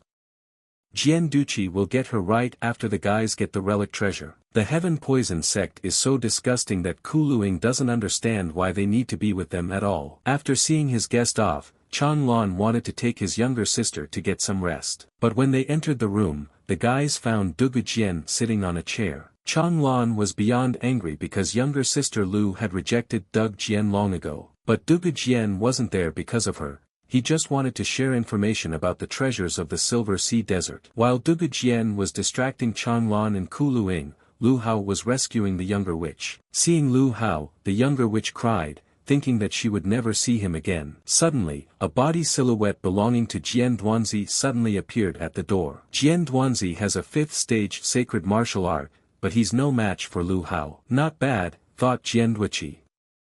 It was only a pity that Lu Hao had directly touched his body with 5 poisonous miasmas. Now the poison was penetrating into Lu Hao's body, but even if the master of the Saint martial arts stage he couldn't escape death. Jian Duiqi was shocked when he saw that Lu Hao was able to extract the poison that had already gotten close to his heart. But if this was a trump card, Jian Duanzi was clearly very unlucky. Jian Duiqi resisted for a long time, but despite that, Lu Hao knocked him out. All this time, Dugu Jian has been saying some nonsense that everyone knows, and if he dares to say any more nonsense, Kuluing will kill him. Thinking that Lu Hao should have finished everything by now, the guy told the two that he was just messing with them and ran away. Suspecting something wrong, Changlong and Kuluing went to the younger witch, but instead of the younger witch, they found Jian Duanzi there. The disciples of the Baisheng sect died at the hands of Jian Duiqi's miasma. Changlong and Kuluing suspected that Jian Duzi had conspired with the 3 Emperors' Pavilion to eliminate the Baisheng sect. Dugu Jian thought that Lu Hao was a serious guy. He didn't expect that Lu Hao would turn out to be a person who takes advantage of others. Dugu Jian would order someone to take care of the younger witch, and it was time for the guys to talk about a matter. Lu Hao didn't understand what Dugu Jian wanted to talk about and why they were back in the city again. Discussing anything at home is impossible, so Dugu Jian decided to take Lu Hao to a great place. But when they reached the place, Dugu Jian asked Lu Hao to wait for him outside and went inside the building himself. There were a lot of angry guys outside, demanding to call out Miss Shuriying. Hearing that Lu Hao was standing outside, Madame Shuriying told her maid to invite him to join her. The guys were clearly unhappy that Miss Shuriying had only invited Lu Hao. After all, they had been waiting for her for a very long time. After learning that Lu Hao was from the Xian sword sect, one of the guys started to insult Lu Hao's sect. Lu Hao didn't want to smear his hands on him, but since he had insulted his sect, he would get what he deserved. Suddenly, Chang Lu, a disciple of the Chang'e sect, came out of the crowd, and it seemed that Lu Hao was now in big trouble. The disciples of the Chang'e sect wanted Lu Hao to apologize to them, and then they would forgive him for everything. Ignoring their threats, Lu Hao tackled an elite disciple of the Chang'e sect right in front of everyone. None of the guys showed even the slightest desire to get in Lu Hao's way anymore. Walking into Madame's room and seeing Dugu Jian there, Lu Hao was a bit shocked as the latter had come before him. But Dugu Jian had to say hello to his big sister first. Lu Hao wanted to get straight to the point and ask the guys what we didn't want to talk to him about. Shuriying asked Lu Hao if he knew what was in the ruins he was looking for. But Lu Hao didn't have even the slightest idea of what was in there. Although there are many forces in that city, other than the Baisheng sect and the sect guys, no one knows what is in those ruins. But Dugu Jian knew that there were many earthy black stones in these ruins, and they were enough to train all the disciples of the big sect. Apart from the stones, the most important thing in these ruins is the pavilion of the 3 emperors. Suddenly, Changlong,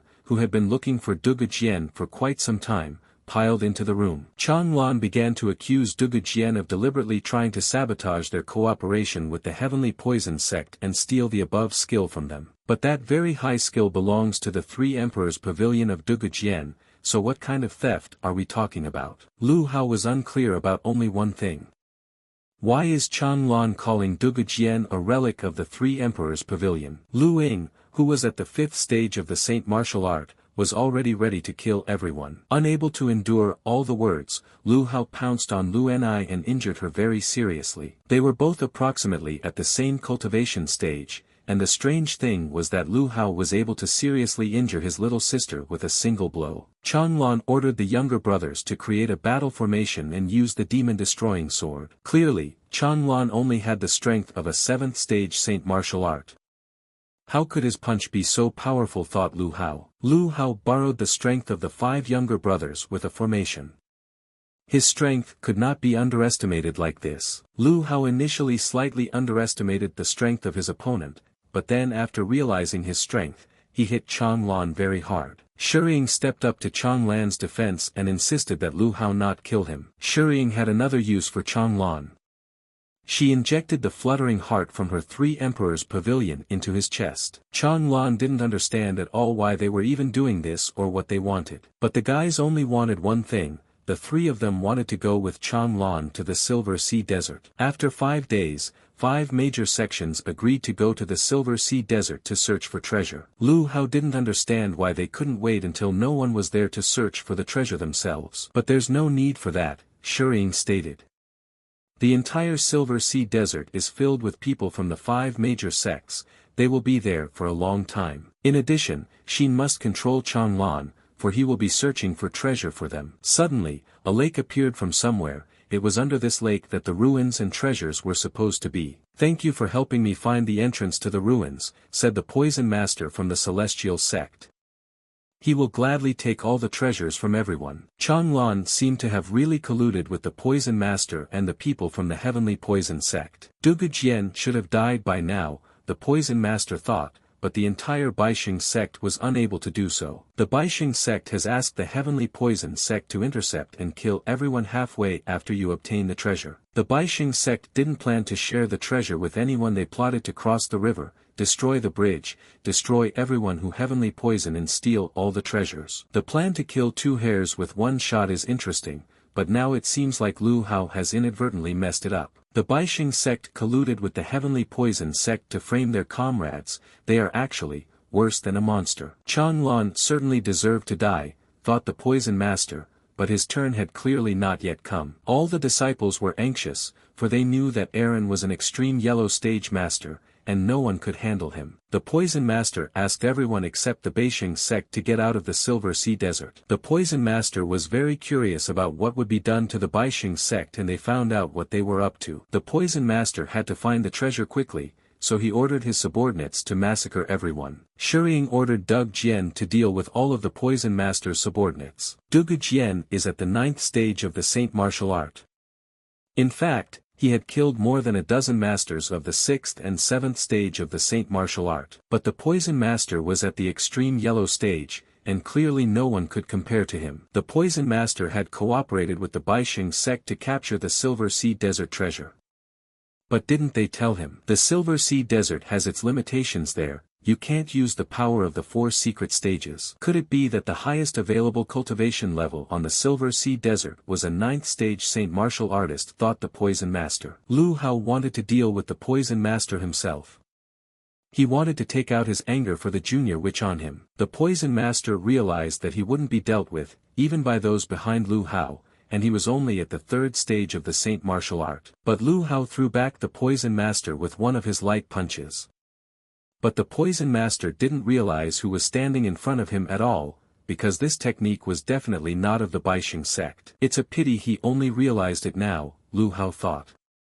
Hao Lu, a disciple of the Taiyan Peak of the Xian Sword sect. The Poison Master couldn't understand how he, one of the strongest from the Heavenly Poison sect, could be defeated by a lowly disciple of the Xian Sword sect. Unexpectedly, not only was the Xian Sword sect connected to the 3 Emperors' Pavilion, it was also ruining the plans of the Baixing sect once again. But Lu Hao only got involved in this to save the junior witch, and his sect had nothing to do with it at all. Before entering the lake, Xin sensed something wrong. She stopped the guys and threw the Poison Master into the lake, and he was instantly swallowed by the loose sands. It turns out that Changlan deliberately pointed out a fake entrance to kill the guys. Now he demands that they kneel down and beg him. Unable to bear it, Lu Hao destroyed Changlan with all his strength. Now no one will be able to find the entrance, thought Dugu Jian. But Lu Hao had already roughly solved the mystery of this mechanism and would be able to find the entrance himself. The boys did find the entrance, but it looked like they were lost, for the road they were on had more and more forks in it. Not only did the guys pass the same place several times, Lu Hao started to think that there was no mystery there. Gu Chen's treasure map was completely useless. It was only good for finding the entrance to it. Alright, after looking at the treasure map, Lu Hao noticed that there was something else there. Lu Hao saw that the surface of the map was uneven and thought that there was something else inside. Looks like the guys have found another dungeon map, and it seems now, they can definitely find the treasure without difficulty. The boys were very pleased to have found this map and without further ado continued their search faster. Upon reaching the treasure room, the boys were shocked at how much stuff was there and amazingly beautiful. According to the agreement, Lu Hao had to share the 64 black stones as well as techniques with Shuying and Dugujian. But Shuying was willing to give Lu Hao all the black stones if only he would help her. Lu Hao had to activate his dragon bloodline or else he might die. Lu Hao still couldn't understand what was even going on and who these guys were. Shuying remembered that Lu Hao had asked her why they were called relics of the Three Emperors Pavilion. So, Shuying was willing to tell everything to Lu Hao so that he could die with a clear conscience. There are more powerful beings outside this world. They call themselves Celestials, embody the Tao of Heaven, and rule the human world with absolute power. Shuying's ancestors were part of this celestial race, but lately, the Celestials had become much tougher, and the human world had slowly started to turn into ruins. The head of the Three Emperors Pavilion, unable to endure such a thing, sided with the human world and fought against the Celestials together. Finally, after paying a high price, the Sky Dwellers were banished. But after the Sky Dwellers were banished, people began to covet their skills. Taking advantage of the weakness of the Three Emperors Pavilion, the people hunted down and killed all the representatives of the pavilion. Now that the guys descendants of the Three Emperors Pavilion have voluntarily left the heavenly world, and in the human world, they are forever trying to destroy them, and there is no place for them anywhere else. Lu Hao assumed that now Shuying and Dugujian wanted to take revenge on all the people, and he was absolutely right.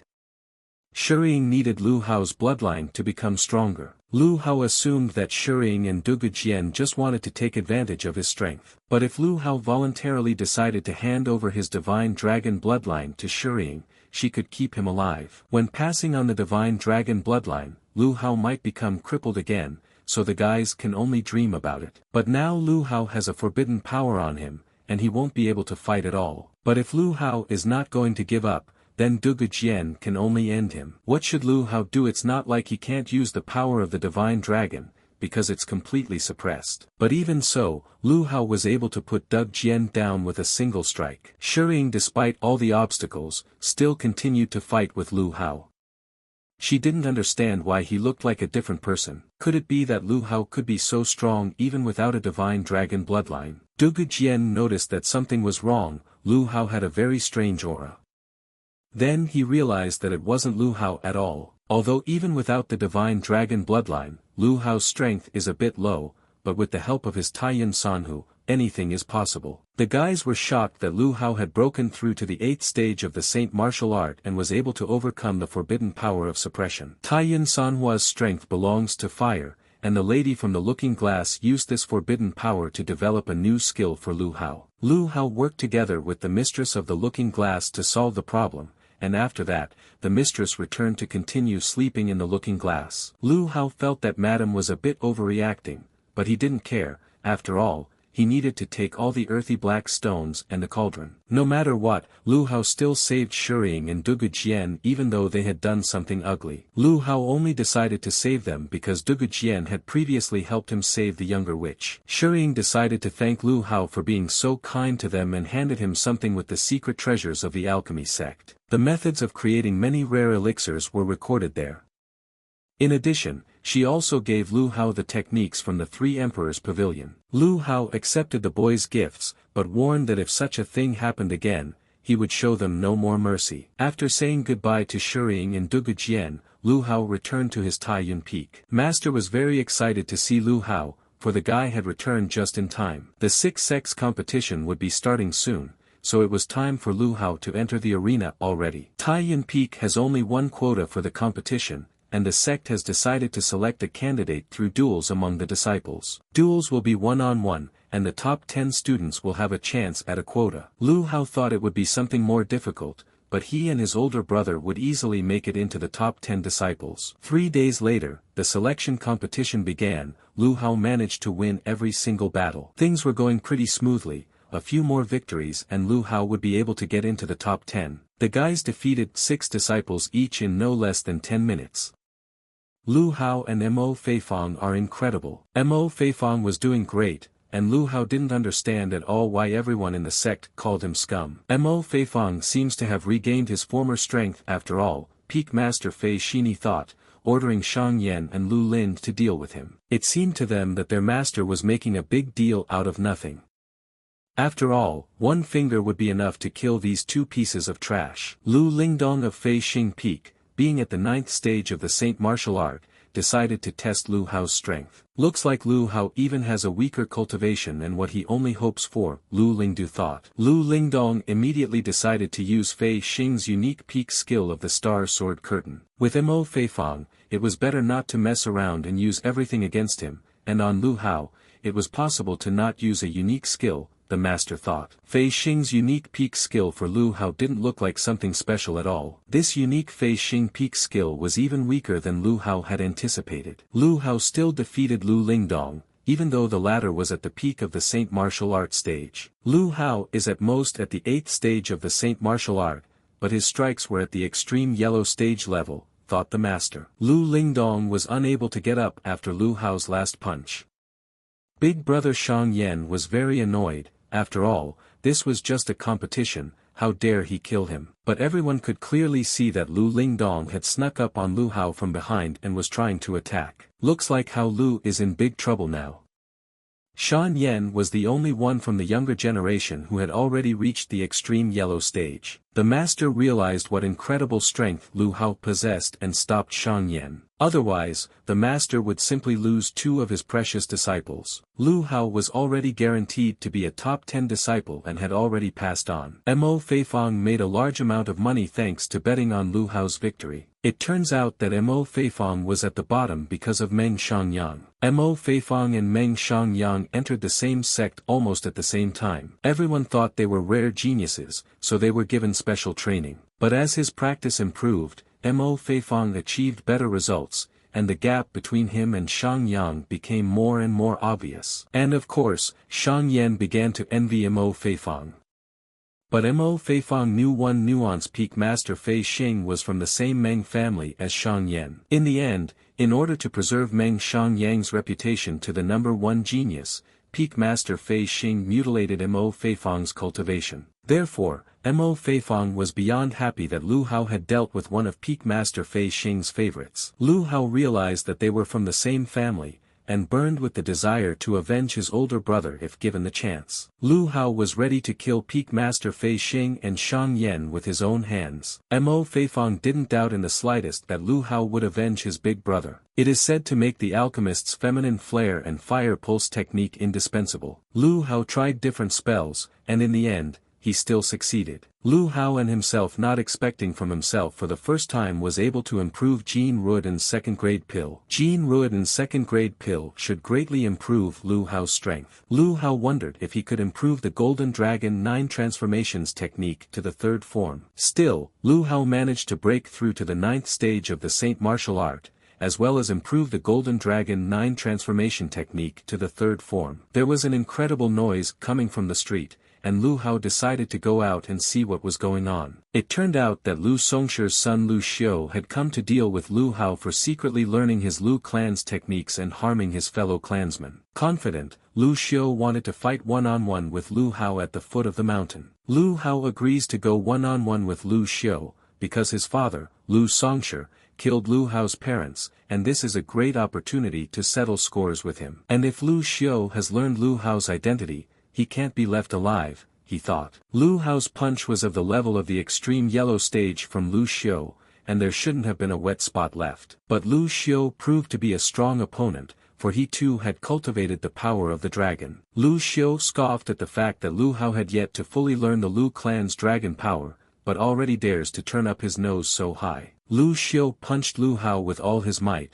but Lu Hao easily blocked his punch. Lu Hao didn't even find it necessary to use the dragon power against Lu Xiu, for he was weak enough. Lu Hao demonstrated to Lu Songshi's son, Lu Xiu, what the real power of a dragon meant. That one was a bit shocked to say the least. After all, he had trained for many years, but he could still only use the dragon claw. It's probably all because Lu Hao is a true descendant of the divine dragon. Lu Xiu started threatening Lu Hao that if he killed him, there was no way the Lu clan would let Lu Hao go. Lu Hao originally didn't plan to kill Lu Xiu, but unfortunately, he has learned of his identity and now Lu Hao can only silence him forever. It just so happened that Lu Hao still had some potions that he hadn't used to save the younger witch, and Lu Hao thought that Lu Xiu would be fine with them. 3 days later, Gu Chen came to check on Lu Hao and was very surprised to see that he had created a second-grade pill. But this pill was only the first one Lu Hao had tried to create.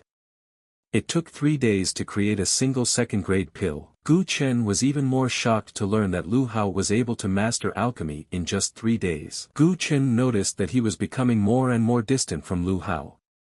Not surprisingly, the elder recommended Lu Hao in participating on the Tomb Ball legacy. Lu Hao was greatly surprised to hear this, but his master should have told him the day before yesterday. The inheritance of the Sword Tomb is privileged to the elite disciples of the sect.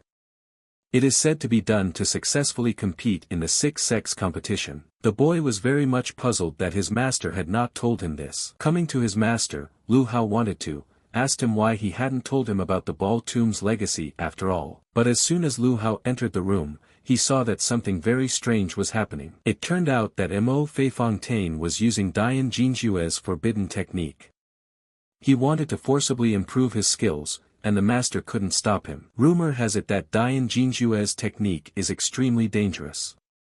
Why would Big Brother take such a risk? Lu Hao thought. Mo Feifang is thirsty for revenge and wanted to seize the moment to take part in the legacy of the Ball Tomb where he was going to destroy Shang Yan. It seems like Mo Feifang has just gone crazy, for he is even attacking his master. Master feared that using this technique would only make Mo Feifang's situation worse, so he asked Lu Hao to quickly use Taiyuan Sanhua on him while he restrained him. But Mo Feifang's strength was getting stronger and stronger, and Lu Hao didn't know what to do at all. The mistress from the Looking Glass suggested that Lu Hao do the same thing she did in the Silver Sea Desert. Lu Hao had to use his divine dragon bloodline to suppress Mo Feifang's strength. Lu Hao's strength was enough to suppress Mo Feifang's strength and turn it into his own. Lu Hao couldn't let his elder brother get hurt, so he began to absorb this power. Lu Hao still managed to absorb this power and save his older brother, Mo Feifang. Lu Hao not only saved Mo Feifang, but also brought him back to the extreme profound stage. But Lu Hao was still wondering why Mo Feifang and the master wanted to hide the news regarding the Ball Tomb's legacy from him. Lu Hao was recommended by Peak Master Fei Xing to participate in the legacy of the Ball Tomb. But Mo Feifang and master immediately suspected something wrong,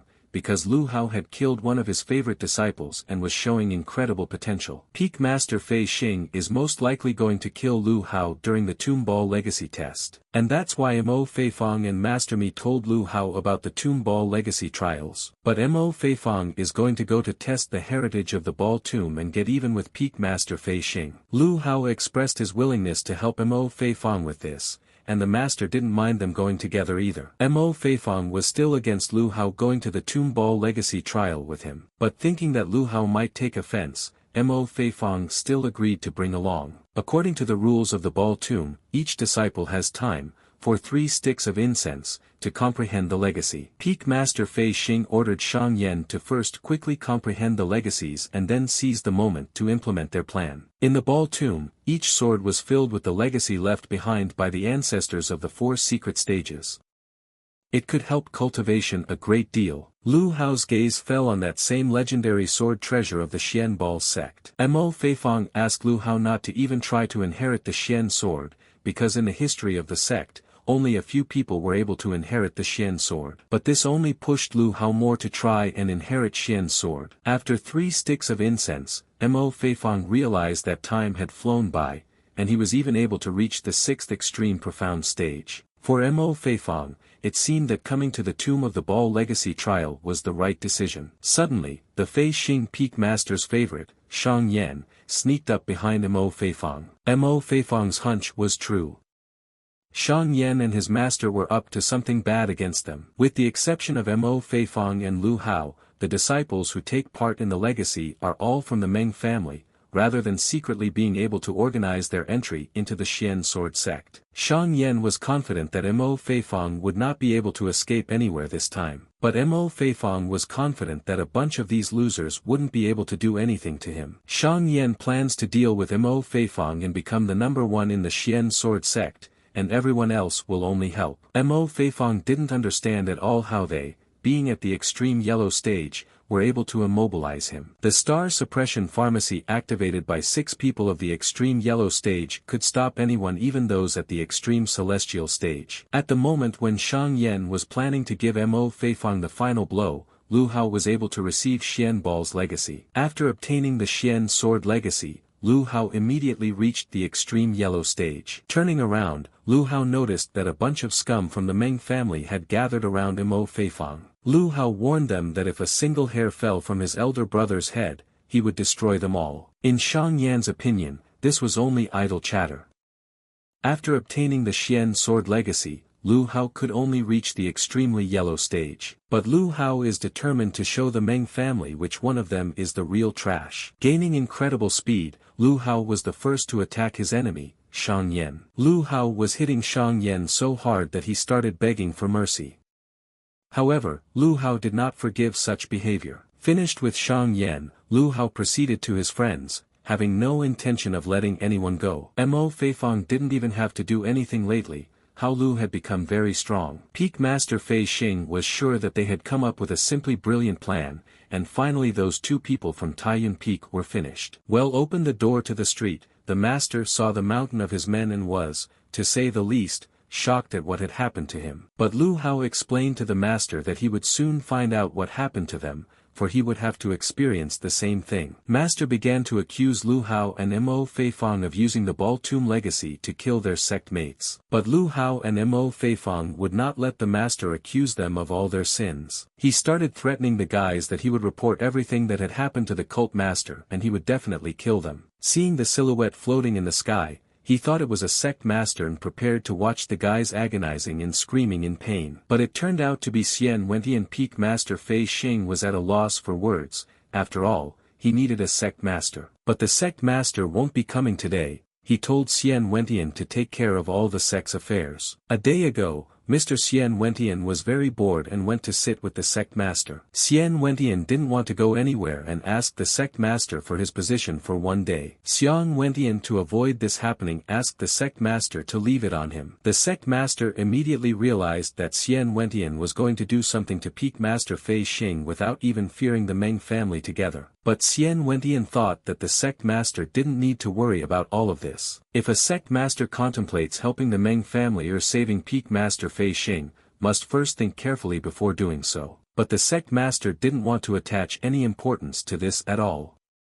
Xian Wentian could do whatever he wanted. If Peak Master Fei Xing hadn't attacked Xian Wentian's disciples, he would have left him alone. Peak Master Fei Xing, having spoken out about the guys killing his family, pounced on Xian Wentian. Xian Wentian reflected the blow and didn't understand how with such puny abilities, the master was trying to do something else. Xian Wentian had seriously damaged Peak Master Fei Xing's cultivation. Now he could only max out at 30% in his strength. Everything else was left to the Taiyuan Peak Master. Xian Wentian left to his disciples. Mo Feifang didn't want Lu Hao to interfere in the showdown between him and the Meng family. But Lu Hao still insisted on helping. After all, this was just the Meng family, and there was nothing to be afraid of. While the guys were negotiating, Peak Master Fei Xing decided to attack them.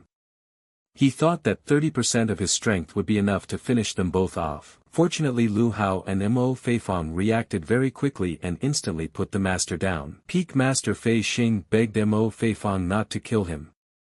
The master wanted to talk, but it was too late.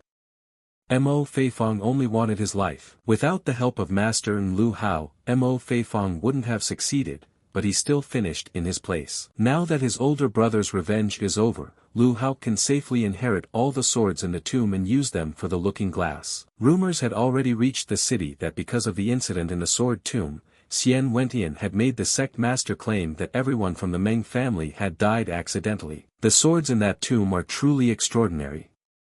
Lu Hao was immediately able to recover up to 4 gems in the looking glass. And now Lu Hao could continue to cultivate his extreme yellow stage. Now, combining Yao Guang's martial qi technique, Lu Hao would be able to deal with the enemies of the extreme profound stage as well. And also Lu Hao will soon be able to avenge his parents. And it also turns out that Mo Feifang also knows Doug Jian and thinks he's quite a good and extremely sincere person. Suddenly, senior brother Mo Feifang collapsed from helplessness. It seemed to be the recoil from Dian Xiangju's technique had penetrated deep into his body. The master began to get more and more worried that this could last for months. After all, Lu Hao had only suppressed his outer technique power, but it was still raging inside. To help Mo Feifang, the only way out was to find Zhu Guo's legendary healing medicine. Zhu Guo is a unique healing medicine, the Moon Spirit Tribe, which has been extinct for hundreds of years. Now all they have to do is try their luck in the secret realm of the eastern region, where the Moon Spirit Tribe was last seen. Lu Hao, without listening to the end of his master, had already moved to look for a unique healing medicine for Mo Feifang. But Lu Hao heard everything he needed, and even though the chances are extremely slim, Lu Hao still decided to try his hand. After 3 days, Lu Hao still managed to reach the secret realm of the eastern region. Legend has it that there is a natural minefield there, and there are mutant beasts everywhere. So you have to be careful. Stepping on a landmine, Lu Hao realized that it was more like someone had artificially created it. It was quite possible that the Moon Spirit Tribe still resided there, Lu Hao thought. But suddenly, unexpectedly, the sound from the traps attracted the demonic shadow wolves. Their strength was at the peak of the Saint martial arts stage, and defeating them was quite easy for Lu Hao, even though there were 3 of them. But it turned out that there were far more than 3 of them, and they were not so easy to deal with. And there are more and more of them. Lu Hao wanted to let them attack him all at once so he could finish them all off, and he succeeded. Although Lu Hao was a little delayed, but he had collected Beast Crystal Saint martial arts stages. And now Lu Hao realized that it was time to continue searching for the Moon Spirit Tribe. But suddenly, Lu Hao heard a noise and turned around and realized that someone was chasing after a girl with long ears, horns, and incredibly fair skin. She's definitely from the Moon Spirit Tribe, Lu Hao thought, and was glad that he had finally found them. Lu Hao rushed to save the beautiful girl from the hands of the guy who was chasing her and clearly wanted to harm her. It turned out that standing in front of Lu Hao was a guy who was from the Meng family from the eastern region. He ordered Lu Hao to give him the girl and also kneel down for a few minutes, stating that he would probably forgive him for what he had done. Apparently, it was true that enemies would always meet Lu Hao's path. Recently, he had just finished off Meng Shangyan, and now another representative of the Meng family. The guy was shocked to see the same Lu Hao from the Xian sword sect who had killed his brother, Meng Shangyan, standing in front of him. Lu Hao sent a guy from the Meng family to the other side of the world after his own brother Meng Shangyang. Now the beautiful Moon Spirit Tribe girl is completely safe. Lu Hao asked her to take him to his tribe, but it seems he went a little overboard and scared her with it. Lu Hao explained that he had no evil intentions towards the Moon Spirit Tribe. Lu Hao only had one small request to get Zhu Guo's medicine to save his big brother. Lu Hao realized that this was an extraordinary medicine, but he was willing to do anything to get it. It was a not-so-rare healing medicine for the girl tribe, but it is only available to the Corner Moon Spirit Tribe. But since Lu Hao had saved her, she was willing to get the tribe head to talk to him. But whether the Moon Spirit Tribe's tribe leader would give Zhu Guo Lu Hao the medicine depended solely on himself. The girl brought the head of the tribe to Lu Hao. The tribe head thanked Lu Hao and gave him some elixirs to help him cultivate as a token of gratitude. The tribe head asked Lu Hao not to even mention Zhu Guo because he wouldn't endanger the entire tribe, only in gratitude for saving Shower. Once someone sees Zhu Guo's medicine and rumors start creeping about it, their Moon Spirit Tribe will once again be in danger of extinction. But Lu Hao swore on his life that he would never tell Zhu Guo and the Moon Spirit Tribe about the medicine. Humans are unpredictable creatures, and no matter what Lu Hao says, the tribe leader is not going to risk his tribe. Suddenly, a bunch of guys came up from behind and started thanking Lu Hao for finding the Moon Spirit Tribe thanks to him. The tribe head casually thought that Lu Hao had come to destroy them after all, but Lu Hao didn't even know who these guys were, but decided to destroy them for lying. The Moon Spirit Tribe's tribe head was greatly shocked when he saw the descendant of the divine dragon. After 9,000 years, he no longer even thought that they would ever be able to see a dragon in his lifetime. The head of the Moon Spirit Tribe explained to Shower that they had a divine dragon on their side, and soon their tribe would no longer have to hide. One of the disciples of the Xian sword sect asked Gu Chen if he knew Lu Hao. It can be said that Gu Chen and Lu Hao are not just acquaintances, but also best friends. But the latter didn't believe it. After all, how could someone as powerful as Lu Hao be Gu Chen's best friend? At that time, Gu Chen showed his buddy the second-grade pill that Lu Hao had given him. In addition, he promised that he would leave him all the elixirs he had refined. Gu Chen's buddy was very much surprised and asked him to introduce them to Lu Hao. But suddenly, from behind, the guys were approached from the peak of the Saint martial arts stage and said that their master wanted Gu Chen to go with them. Gu Chen wasn't quite sure why the guys were hiding their faces.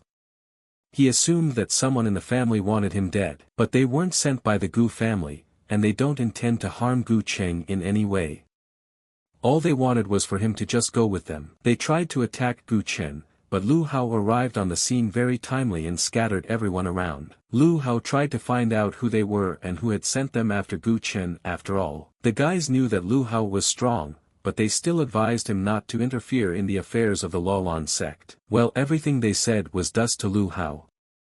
Having already prepared to attack them, Lu Hao was suddenly stopped by Gu Chen. Gu Chen remembered that the Laolan sect had been invited by the 6 major sects to participate in the 6-sects competition. Well, why did they come to pick up Gu Chen so early? After all, the 6-sects competition was still no more than half a year away. But Gu Chen knew that the 6-sects competition would start earlier than scheduled because the other 5 major sects had decided to reconsider the start of the competition. They decided without consulting it is the Xianbao sect and changed the start date of the competition without their consent. In addition, this year, many major powers were invited to compete, including even the Lu clan, who had always stayed away. After learning that the Lu clan would also be participating in the competition, Lu Hao was already eager to meet Lu Songshi. Gu Chen's buddy had always admired Lu Hao, but when he saw him in person, he began to admire him even more. Pang Wei was at the 6th stage of the Saint martial art and he very much wanted to get to know Lu Hao better. But Lu Hao was in a hurry, he had urgent things to do, he needed to return to Tai Yun Peak. He apologized to the guys and ran on. Pang Wei was thrilled that he had the opportunity to meet Lu Hao. Back at Tai Yun Peak, he saw that Dian Xiangju had progressed much faster than the master had anticipated. Master tried his best to save Mo Feifang, but he was severely exhausted, and he was barely able to do so. Lu Hao suggested that Master take Zhu Guo's medicine as he was severely exhausted and needed to regain his strength. Master, pondering that Lu Hao had brought Zhu Gu too little, suggested that he still give it to Mo Feifang. Lu Hao explained to his master that he had nothing to worry about, after all, he had plenty of this Zhu Guo. After giving the medicine to his master, Zhu Guo, Lu Hao set about saving his older brother, Mo Feifang. But the master still couldn't understand how Lu Hao had so many Zhu Guo medicines. Lu Hao's big brother Mo Feifang now only had to rest for a month or 2, and he would be fine. But of course, it was a pity that big brother Mo Feifang wouldn't make it to the 6-sects competition in time. Peak Master Tai Yun still decided to ask Lu Hao where he got so much Zhu Guo from. But unfortunately, Lu Hao couldn't tell his master about it, because he had promised the Moon Spirit tribe that he wouldn't say anything. Master promised that he wouldn't ask about it again, but still, he realized for himself that Lu Hao was incredible. Lu Hao has been the master's apprentice for a long time, so he might as well reveal his identity already, because the master already knows that he is from the Lu clan. And did Lu Hao really think that he could hide this from his master? Lu Hao apologized to his master for not telling his real name right away. But since Lu Hao has a feud with the Lu clan, he has to hide his identity. Everyone has something to hide, and that's okay. The main thing is for Lu Hao to remember that he is his master's apprentice. Master realized to himself a very important thing, that Lu Hao liked him more and more. And if the Lu clan really dared to touch his disciple, he would destroy them. There was still 1 month left before the 6-sects competition, and in this month, Lu Hao must give his best. Lu Hao must do his best to bring down the Lu clan in front of everyone. And if given the opportunity, Lu Hao would also try out the divine sword given to him by the head of the Moon Spirit tribe. The lady from the looking glass asked Lu Hao not to be deluded, for he wouldn't be able to control it with his current strength. If Lu Hao were to use this divine ancient Jiuli sword with his current strength, the sword might kill him. Lu Hao is not strong enough for this ball, so he must train harder. A whole month had already passed, and on the eve of the 6-sect competition, everyone had gathered at the arena where the event would be held. The 6-sects competition is an annual event held between the 6 major sects. But this year, not only are the 6 major sects participating, but the Meng family, the Lu clan, the Gu family and the Laolan sect will also take part. Lu Hao completely overheard the conversation between Lu Zhan and Lu Yun by chance. They talked about how the Xian sword sect was worse than trash,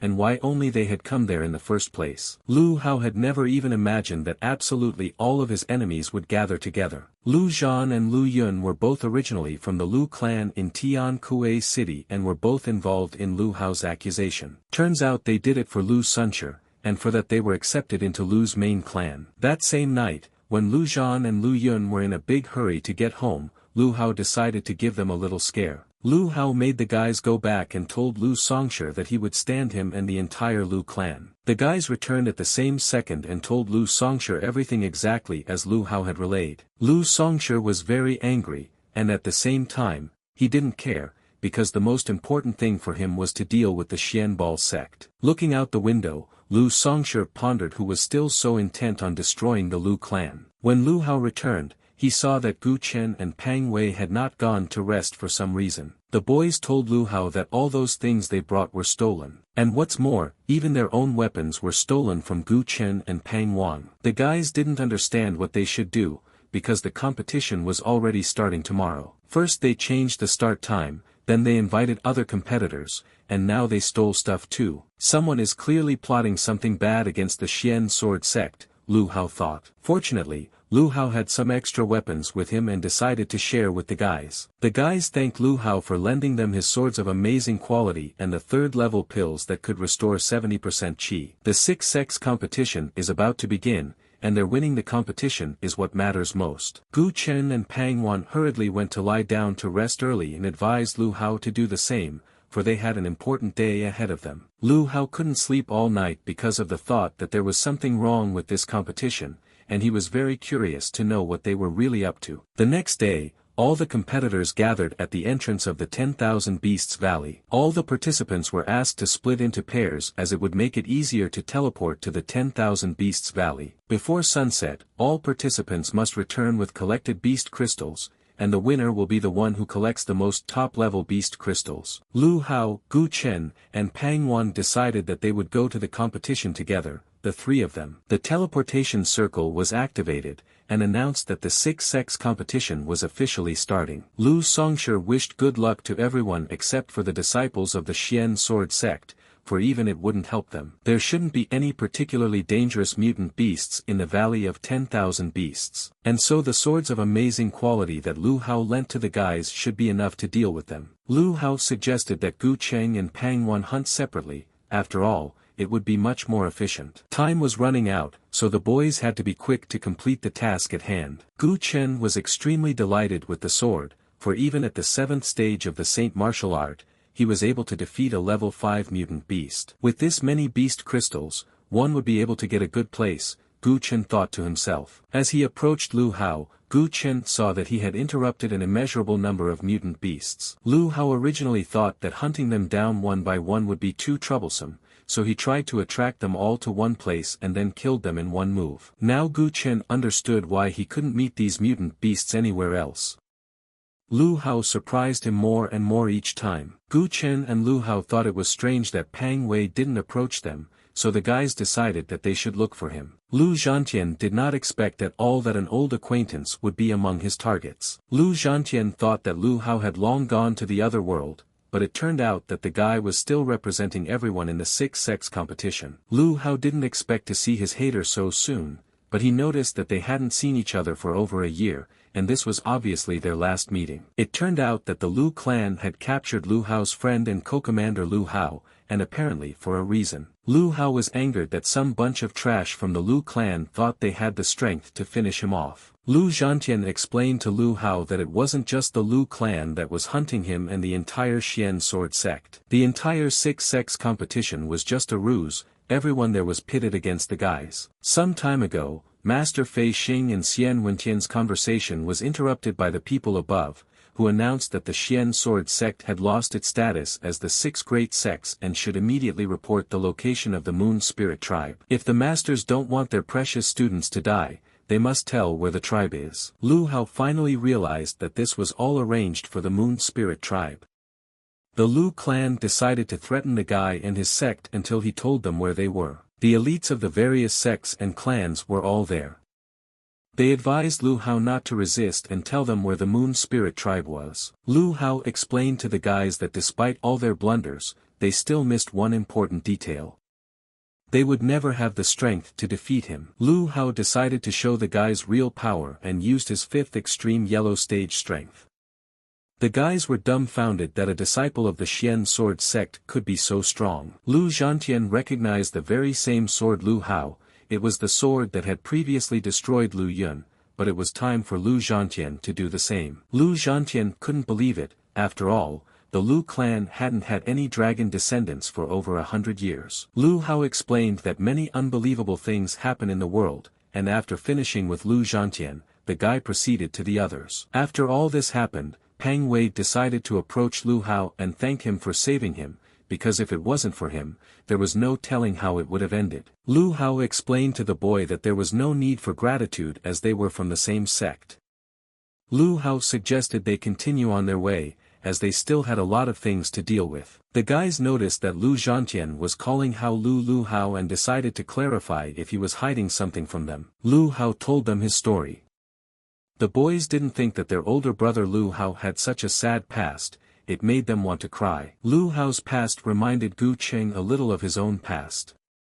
The fact was that his grandfather was the patriarch of the Gu family. Gu Chen's grandfather trusted his father, so he was confident that he would become the next patriarch. But this made some family members jealous, and they destroyed the boy's father during a family competition. Since then, the family elders have ignored the boy's grandfather. In desperation, Gu Chen's grandfather asked him to run away from everyone associated with Sword Xian. But the elders were still intent on destroying Gu Chen. They were willing to do anything to accomplish this. Lu Hao put his hand on Gu Chen's shoulder and explained that he wouldn't let him get hurt.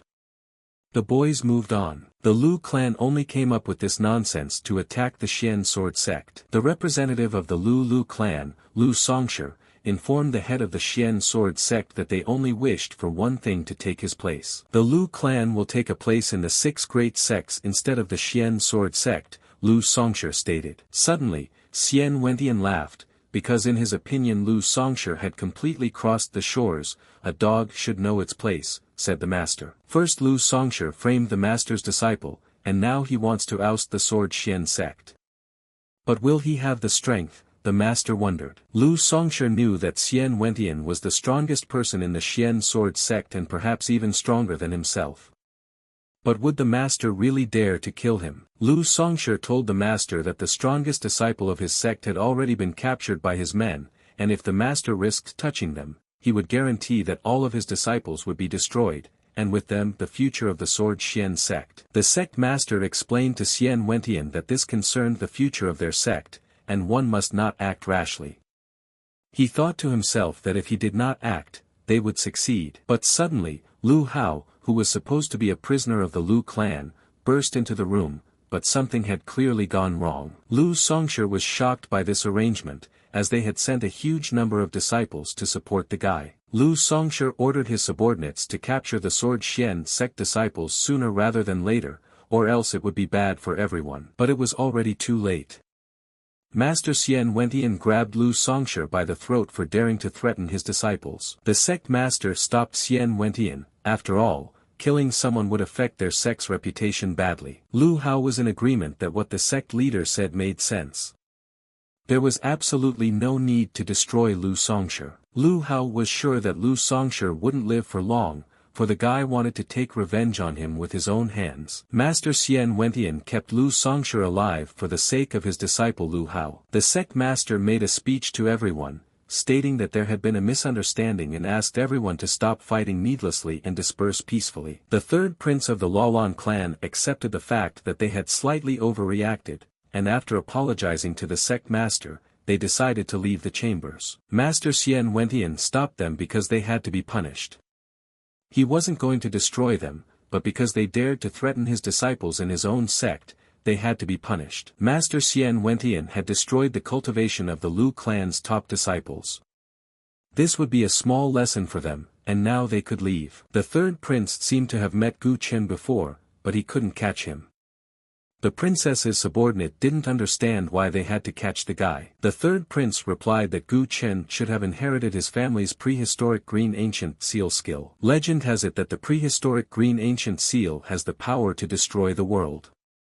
Using it as a bargaining chip, the prince can trade it for his family's support main. The third prince ordered his subordinate to personally go and capture Gu Chen. The sect master gave Hao Lu credit, for if it wasn't for him, things might have ended up miserably. The master felt that now there might be a complete confusion between the 6 great sects, and asked the boys to go rest, for they would be returning to the sect in the morning. Hao Lu realized that even though this time, he would have to be more careful from now on, because nothing was finished yet. Suddenly, Hao Lu detected an extraneous aura in the forest and asked the guys to be careful. The guy from the Luolan kingdom would be sorry to kill a talented guy like Lu Hao, so he offered him to join the Luolan kingdom. After hearing about the Luolan kingdom, Lu Hao realized that this guy had appeared to catch Gu Chen. The guy explained that they didn't have to catch Gu Chen if he was willing to share his skills himself. Lu Hao asked what to do when Gu Chen showed his 4th extreme earth stage instead of saying anything unnecessary. Lu Hao finally had a worthy opponent,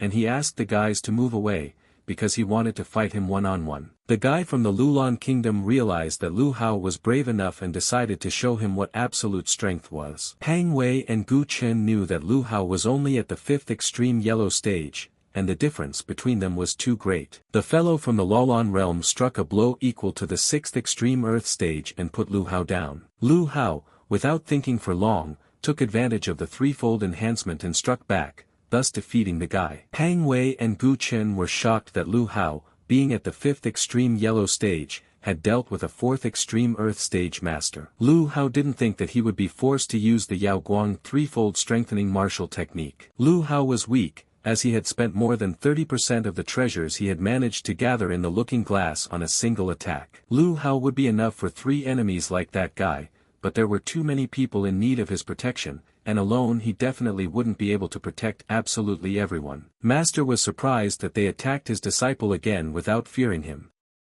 It seemed that Lu Hao was too important a target for them. The master handed Lu Hao a piece of jade with engraved information about the pharmacization of the master's tilting sword. With this information, Lu Hao would be able to sharpen any enemy and avoid them. Master and Big Brother had been very kind to Lu Hao, and it looked like the guy had made the right decision to join Taiyuan Peak. Lu Hao told Mo Feifang that he wanted to form his own forces. After all, he had made too many enemies, and he definitely couldn't do it alone. Mo Feifang had been at Taiyuan Peak for more than 10 years, so he recommended Lu Hao to contact Dug Jian and his sister. They would definitely help him. Mo Feifang knew that there were some misunderstandings between the guys, but he still guaranteed that Lu Hao could rely on them. Although it would be a difficult task to deal with them, they would still be a good option, Lu Hao thought, and decided to visit them. Upon reaching Dugu Jian's residence in the suburban area of Liuzhong City, Lu Hao saw that their residence had been destroyed. Seeing that there was a certain guy chasing after Dugu Jian, Lu Hao rushed to his aid and scattered all the people who got in his way. Lu Hao didn't understand why Dugu Jian, being quite strong, was running away from a guy at the true Qi stage. Dugu Jian explained to Lu Hao that it was quite a long story and they should enter the residence first. After entering the residence, Dugu Jian told Lu Hao about everything in detail. The guy tried to find the reason for the girl's current condition, but it was all to no avail. It seems that if Dugu Jian wants to cure his sister, he will have to return to obtain the Tai Yin Heart Sutra technique. After losing that day, Sister Dugu Jian was greatly shocked and had been practicing hard every day since then, trying to unleash the strength of the Sukazu bloodline. But no matter how hard she tried, she couldn't manifest the power of the Suzaku bloodline and began to look for a reason why. The girl noticed that in order to manifest the power of the Suzaku bloodline, one must use the appropriate skills.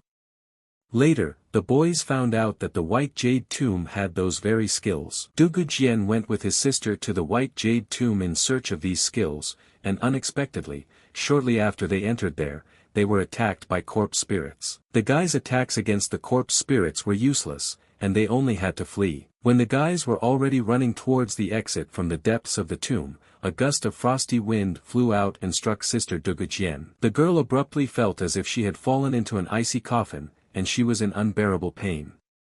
Dug Jian could only run away in despair with his sister in his arms. After what was happening, the guys met those people from the Heavenly Poison sect. Dugu Jian no longer had any strength to fight, so he tried to run away from them. Sister Dugu Jian managed to say something to him before she fell into a cold-induced coma. This was probably the Dan Xian clan's extreme cold technique, Tai Yin Heart Sutra. As they say, this wound is unique.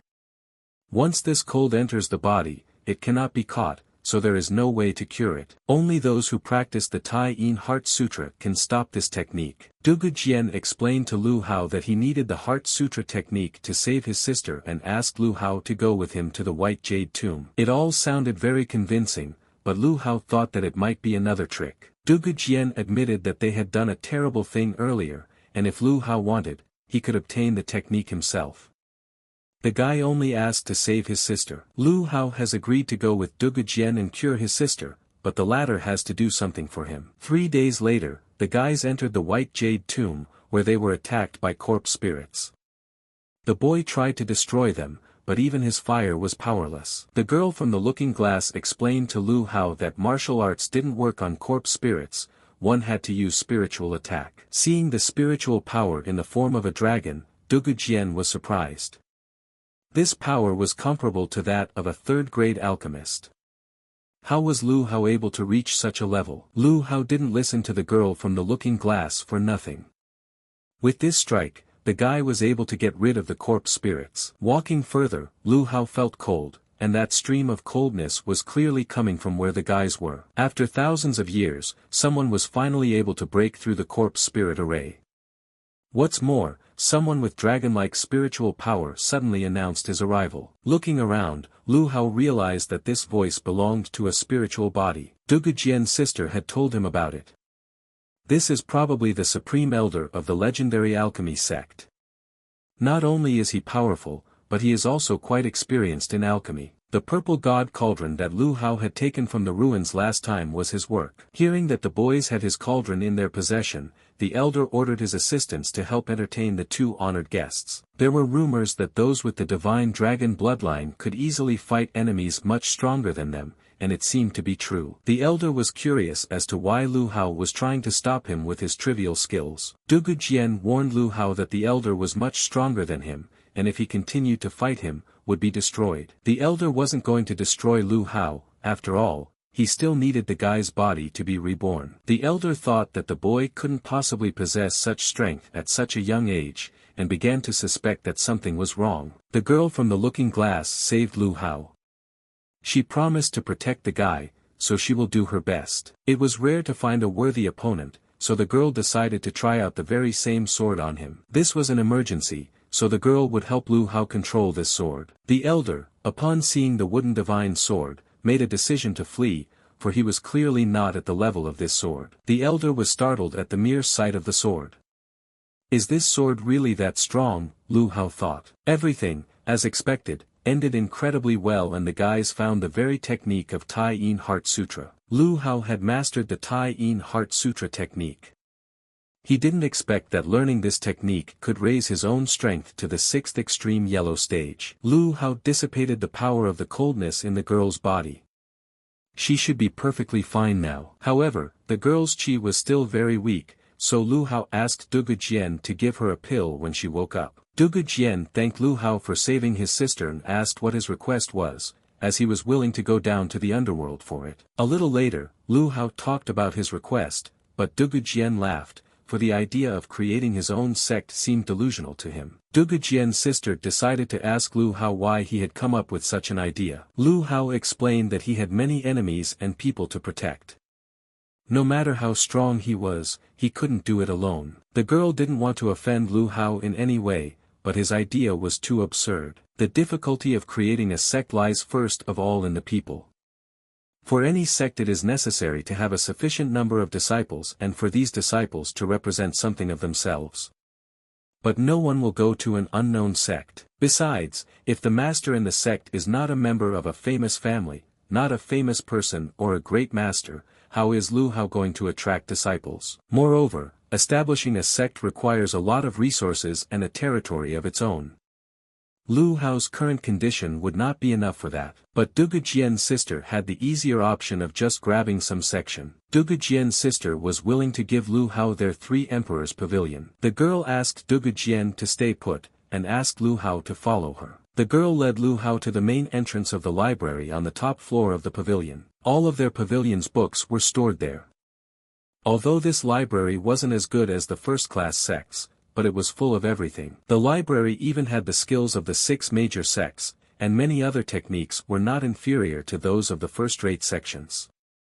How come there are so many books there, Lu Hao thought. The girl and Dugu Jian picked up many orphans, trained them and then sent them to various large sections. These guys were now considered some of the strongest there. They transcribed the techniques of these sects and gave them to the guys. The girl was doing it to strengthen the pavilion, you could say it was their investment in the future. That was all well and good, but Lu Hao didn't really trust the guys, so he had a few things to say before he could start cooperating. Before Lu Hao becomes the head of the pavilion, everyone in the Three Emperors Pavilion must respect him, and even the girl and her brother must obey his orders unconditionally. Besides, if the guys continued to use the name Three Emperors Pavilion for the sect, it might cause problems, so Lu Hao would change the name. There were many injustices in the world, and Lu Hao was determined to fix it. He would help the weak and eradicate all the injustice of the world. Lu Hao would fill the world with righteousness and fear for the terrifying people, and from now on, their sect would be called the Haoqi Alliance. The next day, Dugu Jian and his sister went onward to find a better city, for the 6 nearest cities had meager resources. The girl gave Lu Hao her token. With this token, the guy could contact them at any time. The guy revealed that his real name is Lu Hao, and Hao Lu is just an alias to hide his identity from others. Dugu Jian was shocked that the guy was from the Lu clan of the eastern region, but Lu Hao explained that he no longer had anything to do with that clan, and would elaborate on it the next time they met. Lu Hao left the guys to develop the branch, while he himself returned to the sect and promised to visit them after some time. Not too long ago, Lu Hao was a crippled brat who couldn't even cultivate, but now he was not only strong, but he even had his own sect. Suddenly, Lu Hao heard Fang Yun's voice. As he came closer, the guy saw that there were several guys hitting on the girl. If they liked people with a temper, then Lu Hao would like them too. Lu Hao explained to the guys that he is the one who brings justice to the world and destroyed some of them. Guy ordered his subordinates to immediately capture Lu Hao and Fang Yun for daring to ruin his plans. Lu Hao wondered how these 2 third-stage masters could hold the princess of the Holy Martial Empire. These people possessed the strength of the first stage of the Huangji realm, and with their coordination, they could even take down a Xuanji realm master, the girl stated. In the ringleader's opinion, it was too late to realize anything, and he ordered it destroyed. Fang Yun explained to Lu Hao that it was over and he shouldn't have come to save her, but Lu Hao wasn't as simple as she thought. The ringleader couldn't believe his eyes. All of his Huangji realm guards were annihilated by Lu Hao in a single move. Fang Yun couldn't believe her eyes either. Lu Hao had actually annihilated everyone with a single blow. When did he become so strong? Fang Yun thought. The team leader was a prince of the Daxia dynasty, and if Lu Hao dared to touch him, the Daxia dynasty would not leave him alone. Lu Hao did not tolerate the unnecessary noise and destroyed the prince of the Daxia dynasty. Lu Hao decided to ask Fang Yun what happened and why people from the Daxia dynasty were chasing her. Fang Yun explained to Lu Hao that it was quite a long story and asked him to talk about it elsewhere. Even in such a remote place where the guys decided to stay, there was a branch of Yue Tower.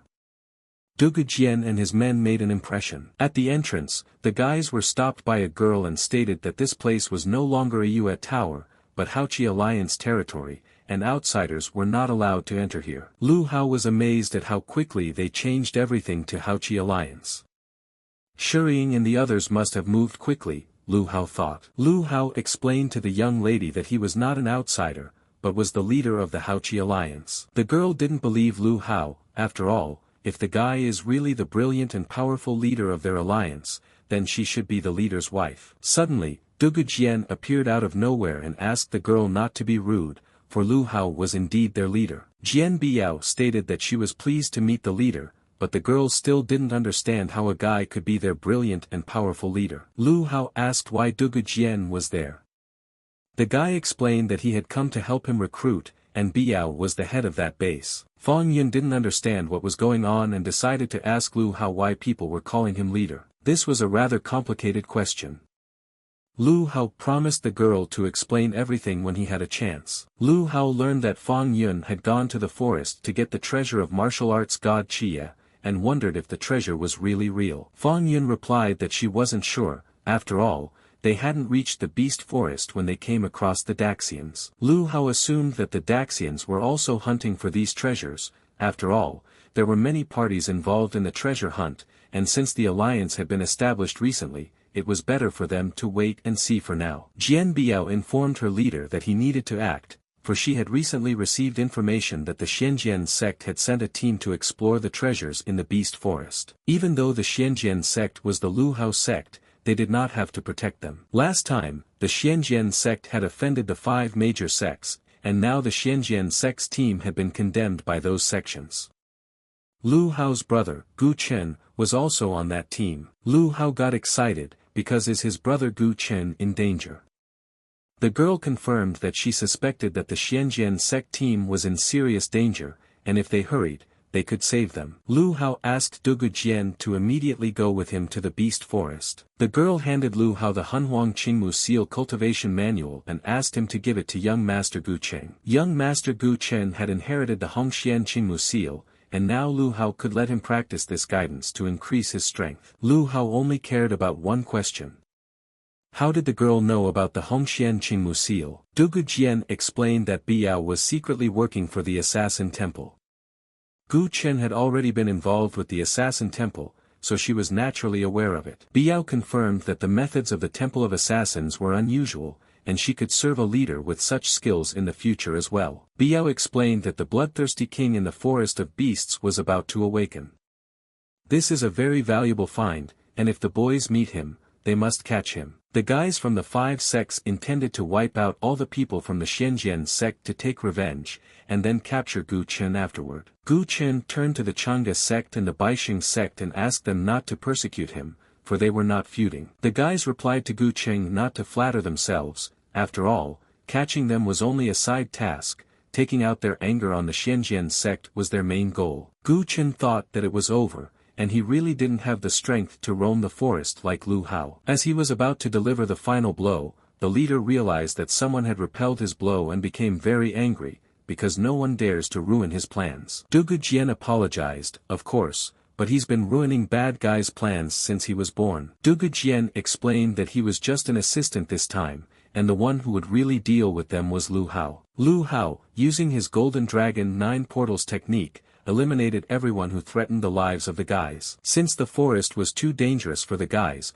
Lu Hao suggested that the Xianjian sect team rest in Yu's tower. One of the guys knew that Yuzu's tower was a good place, but it was too expensive and they couldn't afford it. Lu Hao calmed the guys down, explaining that it was his place, and just calling out his name at the entrance was enough. Lu Hao sent the boys off alone so he himself could join in the fun in the forest of beasts. Gu Chen asked Lu Hao to take him along. After all, he too wanted to train and become stronger with him. Lu Hao handed Gu Chen the very same instruction and said that he would gladly take him along. The strength of a bloodthirsty king is close to that of a level 7 ferocious beast. It's not easy to deal with. Lu Hao and his team watched from the sidelines as the others tried to destroy the bloodthirsty king.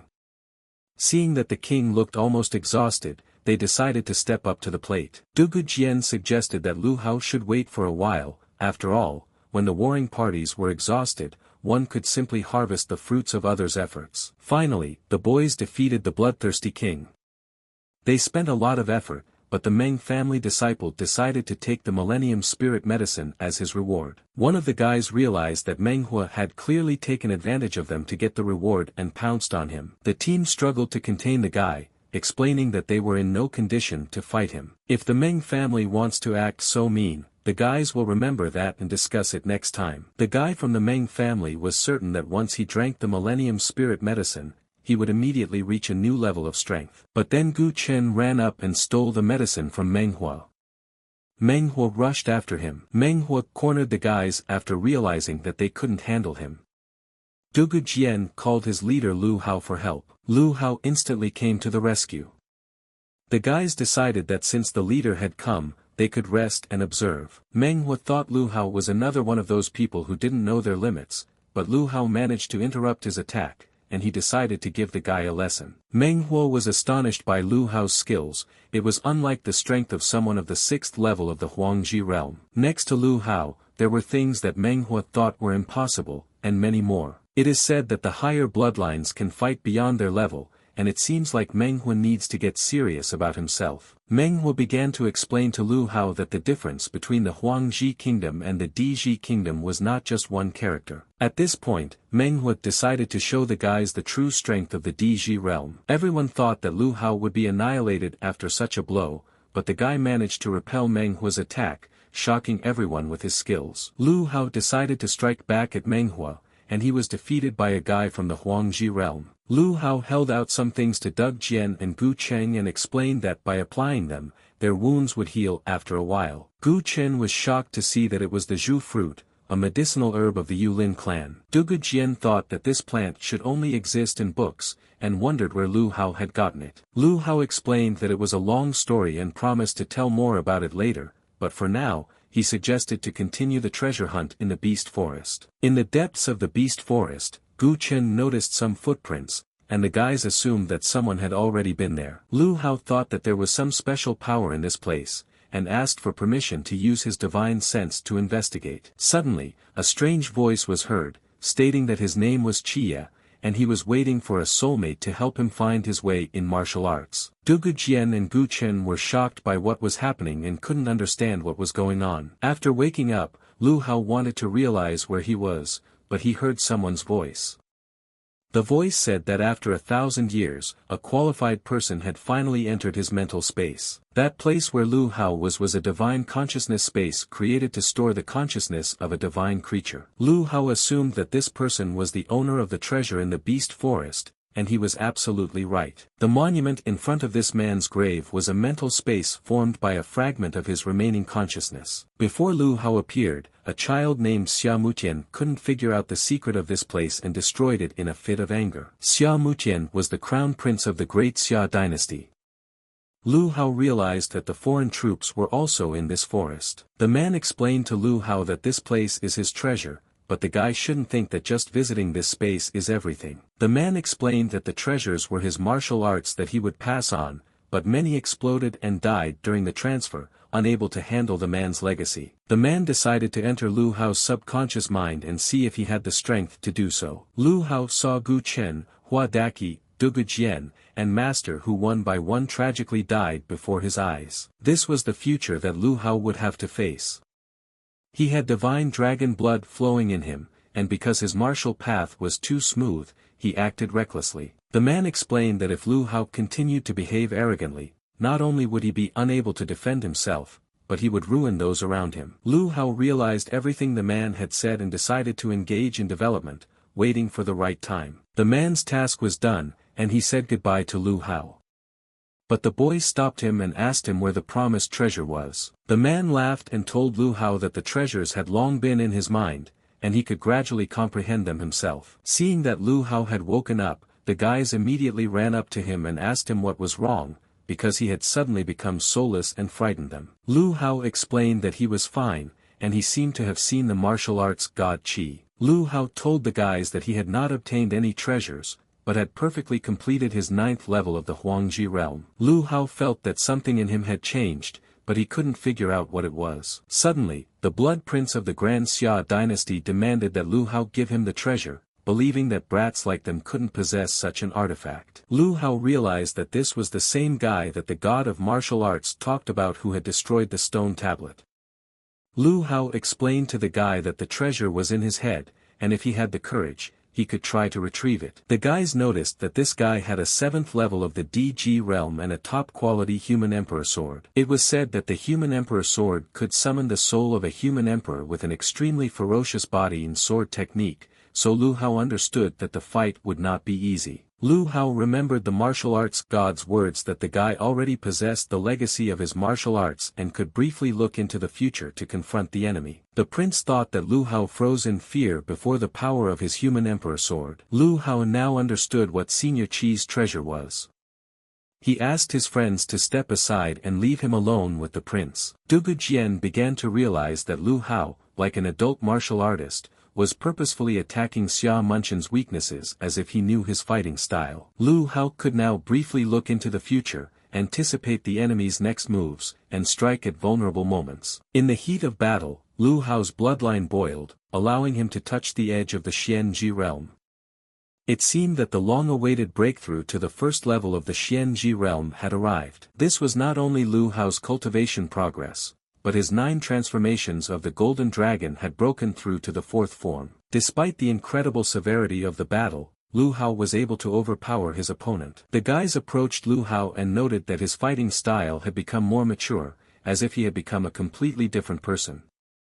Lu Hao explained that it was because of the treasure Senior Chiya had given him. The god of martial arts granted Lu Hao a martial path that allowed him to anticipate his enemy's movements and train twice as efficiently with half the effort. Lu Hao was amazed at how powerful the god's treasures were. The journey proved to be quite fruitful. Lu Hao had not only obtained Senior Chiya's martial heritage, but also the sword of the Emperor of Men. However, suddenly, the sword broke right in Lu Hao's hands, and the guy didn't realize what was happening. It is said that the human imperial sword is extremely proud, and if defeated, it will self-destruct before becoming a trophy. Lu Hao suggested that the guys forget everything that had happened and go back since it was already quite late. Barely had Lu Hao returned to the pavilion, as EU Pang Wei met him to announce the important news. Pang Wei showed Lu Hao the Haran Alliance badge and informed him that he and the other members had now joined the alliance. Suddenly, Biao burst into the room and informed Lu Hao that they urgently needed to talk. The girl wanted to discuss Yanran from the Yi clan in the north, who possesses a bloodline of emptiness and a natural physique that martial artists envy. Although the Yi family lineage gave the advantage of void power, it could also lead to death by backfire. Lu Hao began to realize that Biao was talking about how Yanran could also go to the next world. The girl said that the ancestor of the Yi clan, Yi Zhentian, had created the 6 great void arts to treat this condition, but unfortunately, he was already dead. After his death, the consciousness entered the Immortal Seal Valley, promising to purify the void for the Yi clan every 5 years. But when the Yi clan went for treatment for the last time, they discovered that Yi Zhentian's consciousness had gone insane. The ancestors now believe that life ultimately means death, so they chose to remain in the void and find eternal life with him. Though consciousness in the void may be immortal, this state is akin to a lost soul and no better than death. People don't want to end up like their ancestors who went insane in the void, but they haven't found a way to cure this backlash. If this continues, the girl's clan will die, but she had just learned that Lu Hao could obtain the 7 Knights War God's legacy. The girl asked Lu Hao to go with her to obtain her ancestors' great void art and save her clan's lives. The texts say that the great art of emptiness is a powerful technique that could also be an opportunity for Lu Hao, and Yanran is a member of his alliance. Lu Hao promised the girl to accompany her on this journey, and she was beyond excited. After reaching the Immortal Seal Valley, the girl showed the place where her ancestor's consciousness was sealed. Rumor has it that the ancestor of the Yi clan was a top expert comparable to 7 knights, and this mission might not be that easy. The guys decided to go into the cave and see what was going on. An hour after they entered, the girl noticed that they were very tired. She couldn't understand how it was that they still hadn't come out of the cave, because it didn't seem so long when they came in. Lu Hao also noticed that something was wrong, for ever since they entered, it seemed to the guy that they were walking in place. Suddenly, they were in the void area created by the girl's ancestor and realized that the ancestor had attacked them. Suddenly, someone spoke to them, saying that had the descendants of his clan finally come to look for him. The voice suggested the girl didn't struggle when her physical body was dying and he could give them eternal life by pulling her to him. Lu Hao decided to first place Yanran in the Holy Mirror to hide her for a while. Lu Hao introduced himself to clan ancestor Yi Zhentian and explained that he was here to obtain the great art of emptiness and save the lives of the clan members. The man thought that Lu Hao, who was brazenly declaring his mission, was trying to deceive him for the sake of the great art of emptiness and decided to see if the guy had any skills. Lu Hao didn't have time to dodge as the man was too fast, which was extremely bad for the guy. The mirror girl tried to calm Lu Hao down, not letting anything happen to the guy. The old man wasn't a celestial, but he wanted to play immortality, thinking he could touch the girl's disciple. The old man's strength in front of the girl's strength seemed like a mere ant. The girl asked Lu Hao to use Taiyun's triple transformation along with mental strength to absorb the old man's consciousness and obtain the great art of emptiness. Lu Hao decided to listen to the girl and do as she said, but he was having no luck. The guy was trying to absorb such a powerful consciousness for the first time. The girl, seeing that Lu Hao couldn't cope, decided to help, but the guy refused to help. With a good effort, Lu Hao was able to absorb the old man's strength and actually did it himself. Although Lu Hao had not yet fully mastered the great art of emptiness, he had at least inherited all of its power. Lu Hao asked if he could now treat Yanran and the rest of her clan. The girl replied that Lu Hao could not only treat them, but also cure them completely, and no longer have to undergo treatment every 5 years. The next step is for Lu Hao to go to the Northern Territory to cure the Yanran clan. When they reached the clan in the Northern Territory, they were met by a girl who explained that the head of the clan said there was great danger and forbade anyone to leave. Everyone thought she wouldn't come back after 6 months of absence. Lu Hao asked Yanran who it was. The girl replied that it was her half-sister, an obnoxious girl. Janrana was shocked at the news that the ritual had begun. It was a desperate measure to sacrifice 3 people to absorb the empty power of one. 3 for 1, and the absorbed one would only live for another 10 years. Janrana told her sister before she left that she would bring back the great art of emptiness. Why didn't they wait for her return? Clan head Yihua said that the ritual had not started yet, but did the girl who was scared of death and left the clan think that she would be waited for? Lu Hao realized that if the ritual hadn't started yet, then they still had time. The elder told the girl to disappear, but what if she really brought the medicine for everyone? The guy said. The head explained that they had been trying for 3 years to find a solution but hadn't, and wouldn't be relying on the girl. The head ordered his disciples to maim the boys and then expel them from the clan's territory. Lu Hao was sure that the head didn't have enough skills to drive them out. The head became very curious as to who this boy was who dared to act like this in his clan's territory. Yanrana dared to bring an outsider to destroy Elder Hua, and now her sister is demanding their lives. But suddenly the head stood up and asked the girl to stop. All the students were shocked that their head was alive after such severe wounds. The head knelt in front of Lu Hao and explained to his disciples that thanks to him, the emptiness had been cured. The head asked his disciples to bring the chair as quickly as possible and invite Mr. Lu Hao inside. 5 days later, Lu Hao realized that the entire clan had been healed. Since everyone was healed, it was time for him to leave. The head stated that they should pay him, for he had saved their clan by healing it. The head gave Lu Hao a doggy, and he decided to ask why a doggy. The head said that one should not underestimate the doggy, as it was the wisest descendant of the heavenly dog clan, an ancient divine beast known for its ferocious power that can swallow the moon whole. Although Huang Tian is small, he already possesses the strength of a 6th-order ferocious beast, comparable to a profound extreme-level martial artist. If Lu Hao could raise Huang Tian well, he could become very fierce and even rebuild the powerful Heaven Dog clan. Furthermore, the head had prepared a vein of Di Xian stone for the guy to fully repay his merit of saving their entire clan. Di Xian stones were depleted after using Yao Guang's martial chi technique, so this replenishment would come in handy, Lu Hao thought. 3 days later, Lu Hao returned to the tower. Yanrana immediately began to tell Biao about how heroic the leader looked while helping her. Lu Hao hurriedly asked Dugu Jian what had happened during his absence. Dugu Jian reported that he had found something that would interest Lu Hao. He explained that the great Xia family believed that the Lu family had destroyed their prince and wanted to take revenge on Lu. This caused the Lu family to be thrown into chaos. Lu Hao's father's best friend, Lu Hai, wanted to make the boy disabled. Now Lu Hao realized that this man planned to harm more than just his parents. This man personally sent Lu Hao to Tian Kuei City. He is also said to be involved in the death of the boy's parents. Lu Hao's goal had always been to become stronger and then eliminate his enemy Lu Songshi. Now, even if the guy faced his kind, he would have enough strength to fight. It was time to settle the score with Lu Songshi.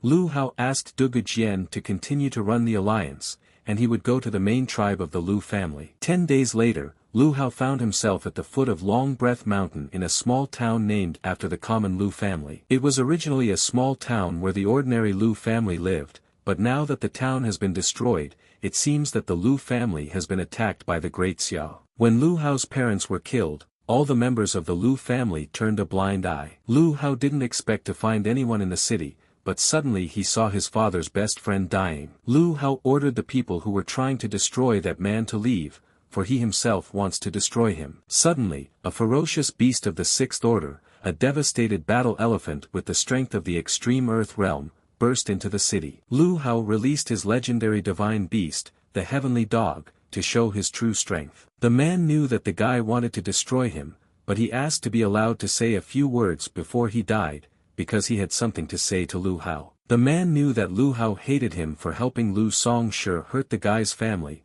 but he only did it to save his family. Lu Hao explained that his men had learned that the man was training the residents of Tianque City to cripple the guy's fighting veins. The man didn't deny it, but isn't it only with destroyed martial veins that Lu Songshi will let his enemy's son live? The man held out the jade life slips of the boy's parents. If they are not broken, it proves that they are still alive. The jade leaf of Lu Hao's parents' lives the guy had seen earlier. It's really possible that his parents are still alive.